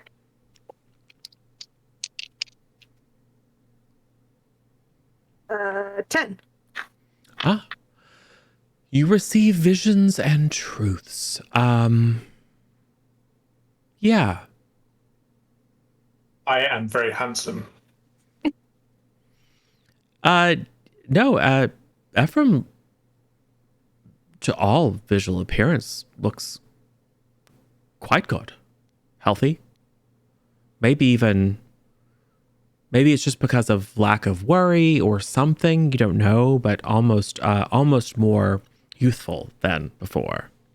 Mm-hmm. And the sense you have is that, well, two things. One is a direct observation, and the other is a sense that you have. And the sense that you have is that most of Ephraim is there, but maybe not all of it. And the other is, now that you think to look, he doesn't breathe unless he's speaking. Oh, shit. I made a zombie. Oh no, he's moving around. He's clearly quite intelligent. It's just that when he stops and looks out at the sea, as he does occasionally, no breathing. And as you look to see the telltale pulse of the veins in his neck, not so much. But he seems fine. Yeah. Keep an eye on that. He's not the one that murders people or eats them. Yeah. I Yeah. mean, look, I haven't eaten anyone yet. It's I'm true. a little disappointed I know. eventually, but we'll get there. Right. Well, Ephraim, you're doing okay after all of that?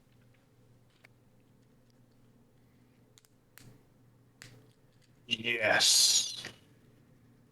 I feel like I understand things better now. I feel like I'm fulfilling my purpose in life. I want to go back to sea.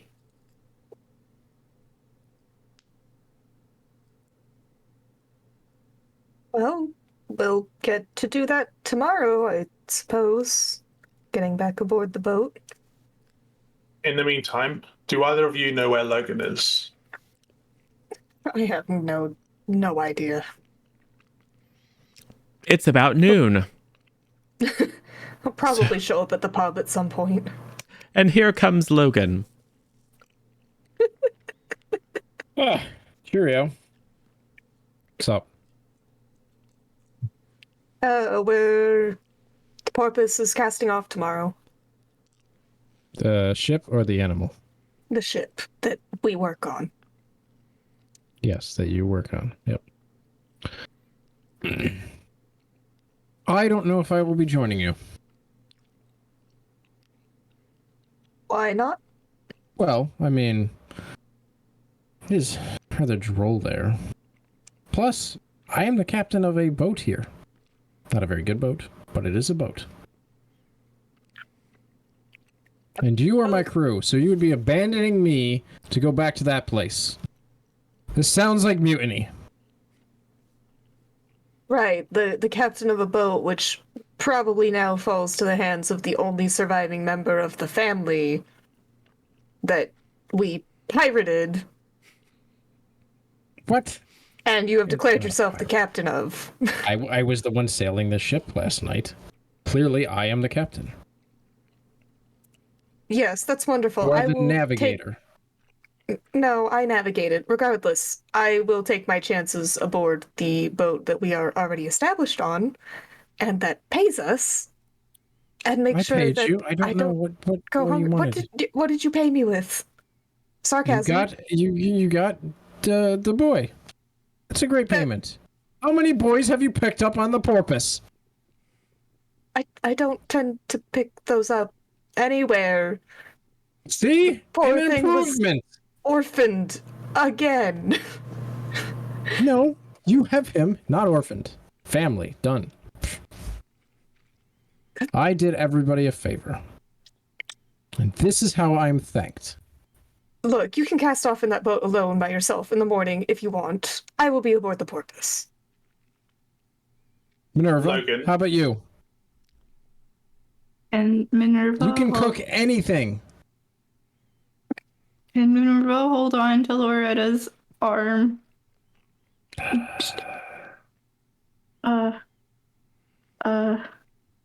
Minerva doesn't like the yelling. Minerva wants to make sure that Loretta's okay. I'm fine. Okay. Just I'm trying to talk sense into people that don't understand sense, evidently. Look, Logan, you're welcome to do as you please, but I'm just letting you know the Porpoise is casting off in the morning. If you would still like a job, you should probably be there. If you would like to try to strike out on your own, by all means, good luck. But I don't see Yeah. it going well for you, since I doubt that you know where to catch the fish, or that you'd be able to manage hauling it all in by yourself, since it doesn't seem like the rest of your crew is going to be coming with you.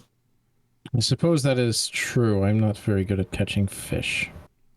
I am good at catching other things and dealing with them. Logan, Yes, you Ephraim. signed on as a mercenary, right? Perhaps you could renegotiate with the captain and get a higher rate. I signed in as, yeah, something like that. It's between me and the other captain. Captain to captain, I would like to have a sit down. Hey, what is it called? The parlay. Who do I talk to about that? I wasn't paying attention on the dolphin or whatever the hell it's called. Otter. That thing. So you know Captain Elwood. Yeah, I know him. Your employer. Sure. Who could very well be the person to speak to. He does tend to make all the decisions aboard ship. Yeah, where the hell is he? You could ask around. He is almost certainly back up at the manor. I don't see him. Well, you have to head up. You have to head inland and up. But you know, I mean, everyone knows where the manor is. Well, it's the big house there. Yes, Yeah. We can see it. Yeah, and it's not entirely unheard of for people to walk up from town. Whether to deal, you know, he has. I think he maybe has like 2 people working for him. The family has fallen on somewhat hard times, but I mean, it's the lap of luxury by comparison to the lives of people in Dunmire itself. Yes. So it's to not them, but not to me. Yeah, you're obviously meant for a much higher station. Greatness. Yes. So you certainly could seek an audience with the captain before tomorrow if you'd like. And it might even be easier, you know, given that he might not be as apt to shower you with the gratitude and accolations that you so clearly deserve when he has all these other people to worry about. Right. Well, I'm going to the manor. Have fun. Loretta, is there anything that you need to speak to the captain about? Nope. She's not coming with me. Logan says, and you can't come. I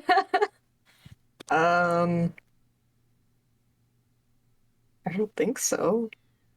Don't you have a young cousin who needs work aboard a ship? Oh yeah, I guess I should go talk to him about that. He has. Oh, you don't have to. I'm just saying. Name. Loretta would probably He'd probably remember think, from this morning. Like I can't just leave this kid by himself, and he wants to be aboard ship. Yeah, go talk to him about bringing on an apprentice. Right. Well, I suppose I have business to take up with the captain as well. Logan, I'll accompany you. Minerva and Ephraim, are you wanting to come with, or? Minerva goes with Loretta. All right. And where did you leave Daniel at your place, or is he with you? Yeah, I think I gave him like a list of chores or something to keep him busy while we went to town. Yeah. Ephraim. I am going to walk along the beach for a while, looking at the sea. And then as I get to the inlet where the river runs down, I might wander upstream and see whether fresh water is as amazing as salt water. Yeah. So you just spend some time away from people, sort of communing. And what's remarkable and what you learn is there's a magic. It's like every drop of water in the stream knows exactly where it's supposed to go. There's a sense of purpose and inevitability and rightness. And you think about all the rivers and all the continents of the world. Hot lands, cold lands, strange lands that you've heard of that seem mystical and fantastical. But the one thing that they all have in common is that every drop of water seeks its destination. And there's something that fills you with great peace and happiness knowing that. It's the certitude of water. And you can't help but admire the masterful creation of a universe where there is something so clean and pure and certain. In the midst of all the muck and chaos and ugliness that just beneath it. And even blood when it spills.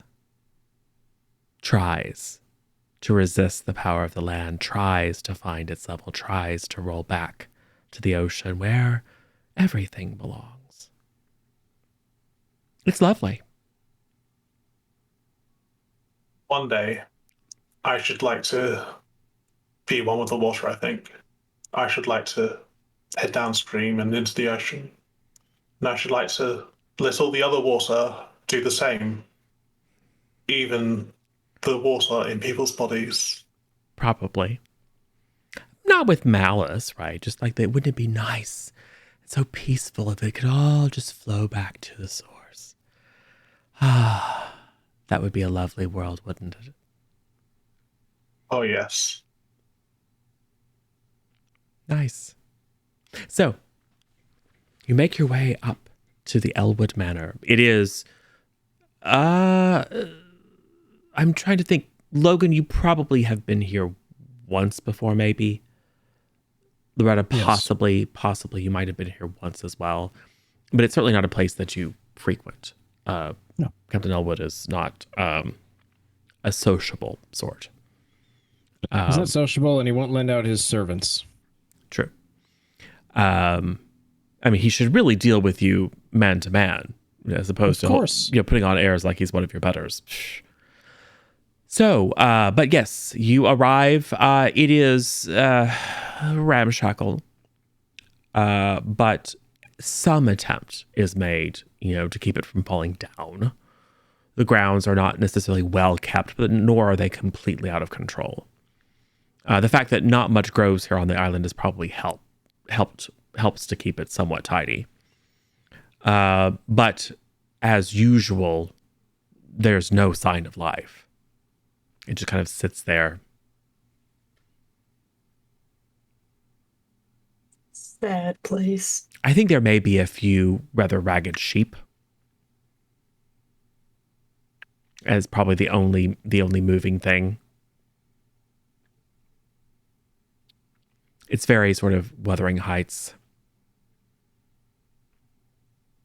And Minerva pet the sheep, or are they too far away? They're a ways away. Okay, never mind. And they're probably half wild. And also, have you ever been up close to it, like not at a show, but like a sheep that's been out in the fields? Ew. That is not something you want to pet. Also, you think they're cute and they get up close, you see the little devil eyes. Yeah. No. But yes. Anyway. So, how are you going to handle intruding on the captain's home? We're intruding him in a knock. There's a knocker, correct? Well, sure. Or you can just pound on the door. I'm gonna use the knocker. I can politely. Sure. I mean, if Minerva did want to go pet the sheep, then they wouldn't all be you. I mean, they can't all be females. So obviously there'd be rams. Can I get a Major Bane, please? Someone? It's fine. You don't have to. I could just make it happen. I don't need Major Banes to make the rocks fall out of the sky and crush someone. I sidestep. You have into a major hole. Veins. We've got tons. I'm going to take some of those out because I've baned you guys a lot. I'm pretty sure Ephraim just rolling bad as a bane. I mean, there's that. And the whole killing Ephraim thing is He's probably fine. Yeah. it's probably that's not worth knocking at least one bane down. So yeah, after several moments, the door very slowly kind of creaks open and you see an eye peer out at you. And just a little tuft of kind of frizzy gray hair. Do I recognize this eye? Probably not. You tend not to pay attention to people beneath your station. Sure. Hello, I am here to meet with Captain Elwood. Is he expecting you? Of course he is. Says it. It's an old kind of stooped woman who kind of opens it up a bit. You can see she's got like flour on the back of her hands. A little smudge. She's clearly cooking. The cook. Yeah. Cook, housekeeper, you name it. Is he expecting you? Does. He didn't say anything about having guests. Eyes you suspiciously. We're members of his crew. We just wanted to speak to him before the Porpoise casts off tomorrow. Sweet words, but it doesn't answer my question. Is he expecting you? Yes, he's always expecting his crew. No, we did not arrange this meeting prior. We just have urgent business with the captain. I have my own business.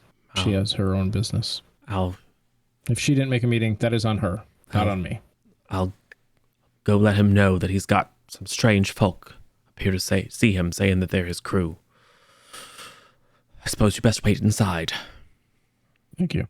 Thank you. She kind of peers out beside you just to see like she's suspicious that maybe there's a gang of ruffians, that you're the distraction as pirates come in to raid the place. Saying that it's just the four of you. And that two of you are ladies. That probably puts her a bit at ease. She probably recognizes Ephraim, because Ephraim, you probably have been here several times. Oh no, Ephraim's not there. Never mind. Yeah. She would have been much more, she would have recognized Ephraim, because Ephraim has been here a few times, but since Ephraim is off pondering the nature of the universe and the right way of things, but 2-to-1 ladies to man, she probably feels a little bit more confident in letting you in. And it would be, there's enough good manners not to leave ladies sitting out on the doorstep. So it is, nice. There's furniture with upholstery. There are paintings on the walls. There's nothing of any particular value out on display. Perhaps a brass sextant on a mantle, which would probably be quite valuable. But it's not ostentatious in any way. It smells old and wet, and faintly like smoke and, many broiled and baked and fried fish meals over decades, just kind of working its way into the walls themselves. But it is, as I mentioned, spotlessly clean and grand by comparison to the sort of life that you live. Although I think you probably, Loretta, prefer your cottage. Yeah. To this place, but it's a lot nicer, at least, than like the flop house or the tavern or whatever. And it seems very empty and echoey. As the housemaid scuttles off somewhere to go fetch the master, you hear echoing from above, shouting.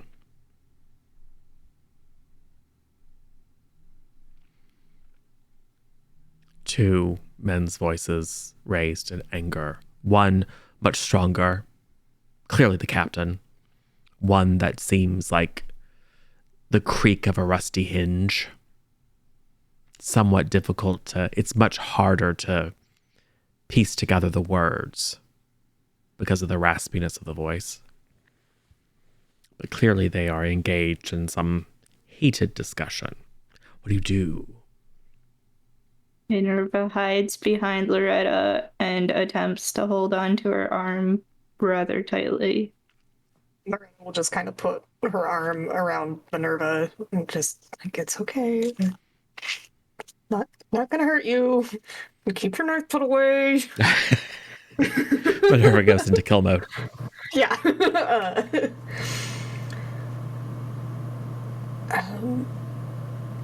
Well, we're here to speak with the captain, but he seems a bit engaged. Then we wait. It is the proper thing. You heard the other cook, lady, maid, whatever it was. She's gonna go get him. I'm sure he'll simmer down and come down. Or they'll invite us up. One of those two things will happen. Just give them I'll time. get kicked out. You'll get kicked out because you don't have an appointment. When did you have time to make an appointment with the captain? I had a distinguished person who works for me go and arrange this. Your manservant? Yes, The pile of rocks and sticks? Yeah. manservant. Yes, right. The people that work for you. Or perhaps you spoke to a flounder. That you Don't saw worry at low about who I tide. spoke to when I made my morning constitutional. Yes. Right. I'm sure he's definitely expecting you. As Well, much if as not, he's someone's expecting getting the rest of fired. us. Well, I don't believe it's going to be me. So you wait until they're done shouting at each other. Yeah, I think so. I mean, I'm just saying you have an opportunity. Yeah, It sounds important. I know. I want to know, but I don't want to leave Minerva and have her go on another killing spree. Minerva will follow Loretta. If There's Loretta Yeah, risks. that's There's what scares risks me. and rewards. It's Yeah, your choice. Just want to make sure that I you. would say we probably wait a good 5 minutes, and if the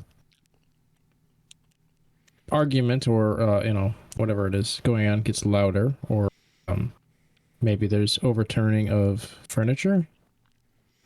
No Or- overturning of furniture. Doesn't sound like it's violent. It quiets for a bit, and then gets loud. It seems like it's going around in circles. Okay.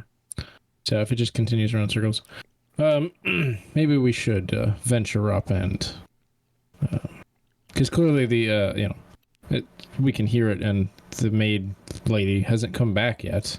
She's not doing her job. We need to inform the captain of this disregard of duty. Right. Why don't you do that? All right, And I Logan will will go stay upstairs. with Minerva. Okay. So, Logan perhaps being a bit impatient and feeling snubbed by this commoner who would dare leave him waiting in the parlor, Exactly. confidently strides up the steps, following the sound of voices. Do you announce your presence or do you just walk in? The door is ajar. I would announce myself as I open the door. Okay.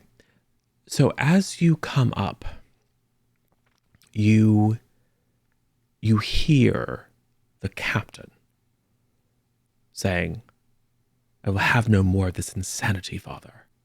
Surely you can see that this cannot be true." And you hear that creaking voice. "I know what I've seen. I know what the sea tells me. She's out there, son. We will go find her, or you will see no penny from me further. But Father, be reasonable." Back and forth in that vein. And then you stride in, "Captain, I'm here to see you." You see the captain, hat off, hair slightly mussed. He's clearly not quite as prim and proper as you're used to seeing him. And seated in a chair is this withered man, splotchy, bald dome with just a few wispy hairs, eyes sunken so deep into the skull that they're just a bit of a gleam in the shadow. Just crooked yellow teeth, clawed hands, kind of clutching at the blanket around him. And he is just filled, however, as frail as he looks physically, with a force, I would call it charisma, but he's not particularly appealing. But there is a certain force of will that seems to animate him, as if it's just spite keeping him alive and breathing. But you are struck by this very small, weak-looking person who just radiates command. And the captain, on the other hand, seems diminished in his presence. Like he's holding his hat. He seems, although he's arguing forcefully, He seems to not be getting the better end of the argument. And the captain whirls and looks at you confused and startled and then angered at being interrupted. And then you see maybe even a little bit of look of relief on his face. And then he turns. Father, I have actual business to deal with now. We'll continue this conversation later. Come with me, he says to you. And he leads you down. Cool. Follow him. He, seeing the ladies down on the landing below, will stop at the top of the stairs and smooth his hair a little bit, put his hat on. Or maybe you don't wear hats indoors at that time, whatever. You don't wear hats indoors. He makes himself somewhat more presentable and follows you down the stairs. Yes? What is so important that you have disturbed me in my home? I apologize, Captain, but I heard that the Porpoise was casting off tomorrow, and I Yes, was wondering if Demisol. was wondering if I might bring a new hand with me, an apprentice. Is this a solid person? Yes. Trustworthy? Yes. You stake your name, reputation, and job on their performance. Yes. Any misdeeds, are they informed about our rules? I will make sure that they are fully up to par, Captain. Well, any misdeeds and infractions fall equally upon their head and yours, just so that we're clear. Yes, sir. All right? An extra set of hands never went afoul. And you, Logan. Yes, Captain. What has you trespassing in my private space? Well, your servant said she was going to come get you several moments ago and did not. She left us tarrying in your lobby. Very ill of a servant. Perhaps, man, get to the point. I would like to renegotiate my position on the Porpoise.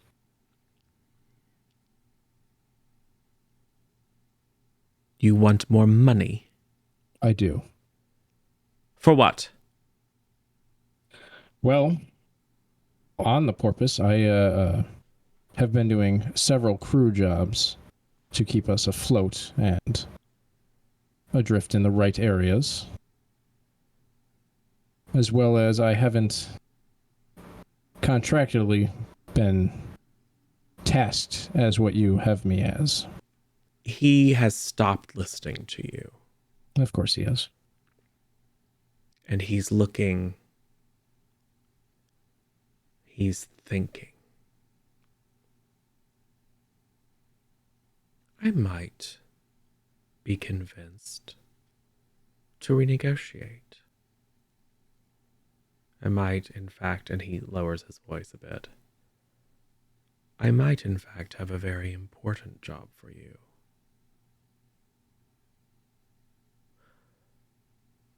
Ladies,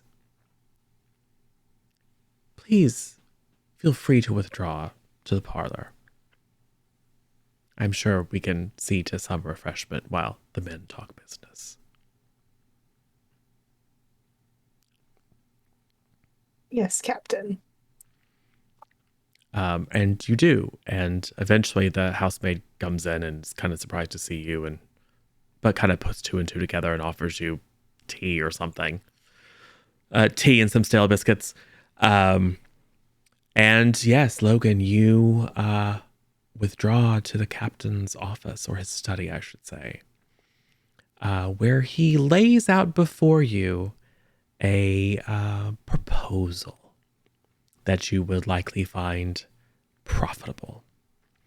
And I think we'll get into the details of exactly what that proposal is as we actually do the real expedition in our third session. Because tomorrow the Porpoise sets sail for where you do not know. And at least one of you, potentially two or more of you, are going to have extra tasks that you want to accomplish while you're back at sea. So, It's fine. Everything's happy. It's all good. And As long as I get paid more. Loretta still has. Oh, you will certainly get what you deserve. Good. I need another horse. That one will also have no name, but that's fine. The captain will definitely promise you that if you do as he asks in the way that he asks, you will get the reward that's coming to you. Cool. So we'll stop it there. Hey. So this is Alas for the Awful Sea, which is a Powered by the Apocalypse game. It is set in the kind of a vaguely late 19th century, vaguely North American East Coast time of poverty and depravity and abuse of power and terrible, terrible backstories and awful murder and cannibalism kind of, and people who are actually monsters from the ocean, and then people who drown and then come back weird, and people who have always been super crazy. So yeah, it's a little grim, but also maybe a little bit silly. We'll see. We'll see how it turns out. So why don't we do what we do and remind everyone who you are and where they can find you next. We'll do Batty first this time. I'm back when you can find me on Twitch. Not so much this week. Next week I'll be back on Twitch doing my own games and such forth. But on Saturday I will be playing Masks as the Night Fox on 98 Tough Love's channel. And as you know, all of these people here are 98 Tough Love, so just check every channel that you ever find. Eventually you'll stumble on the right one, maybe. Who knows? It's an adventure. Sure. I am Twi'lek, and I have also been 98 Tough Love today. And next session, I fully intend to kill everybody who isn't one of the sea. Logan, I'm looking at you. Yeah. Sin. Hi, I'm Sin, or Potato9_juice, or possibly, potentially 98 Tough Love. I don't know. Yes. I do TTRPGs. I play fun games. The next time you'll see me, not here, but in a TTRPG, will be on Saturday at the actual 98 Tough Love channel with Masks and with Backwin over there. And I'll be playing Shadow, who likes to kick down doors. And if you really like those masks, then you can come over, not tomorrow, Friday, but the day after. Not the day after, the next one. The Friday of the following week, the 25th of March, over on my channel to watch my mask campaign. That also has Shadow, but as an adult, because it's fine. And Tuff's her daughter or child. Oh. Yeah. It's No fine. drama there. It's fine. She didn't experiment on her own children or anything. Yeah. Who would do that? Yeah. The next time you'll see me here will be Thursday with Ditchwater Gulch. Oh, that's right. Yes. Question mark? Yes. Yes. Yeah. Yep. Okay. Yep. Dishwater Gulch, and then then we'll wrap this one up the following Thursday. Yep. Tough. All right, and I am 90 Tough Love, or Tough, or Torf, or some other variety of nickname, or apparently some variety of person. I am a variety streamer on Twitch. I play lots of different games. Next time you will catch me is on Saturday, as some people have mentioned. It is the grand finale of our Masks Clockwork campaign. So it's going to be just flowers and roses, no trauma. One of our players definitely isn't temporarily destabilized right now. It's fine. And the next time you'll catch me here is on Sunday for the return of Teen Justice Academy Field Trip, which will be a good time. And yeah, that's me. Awesome.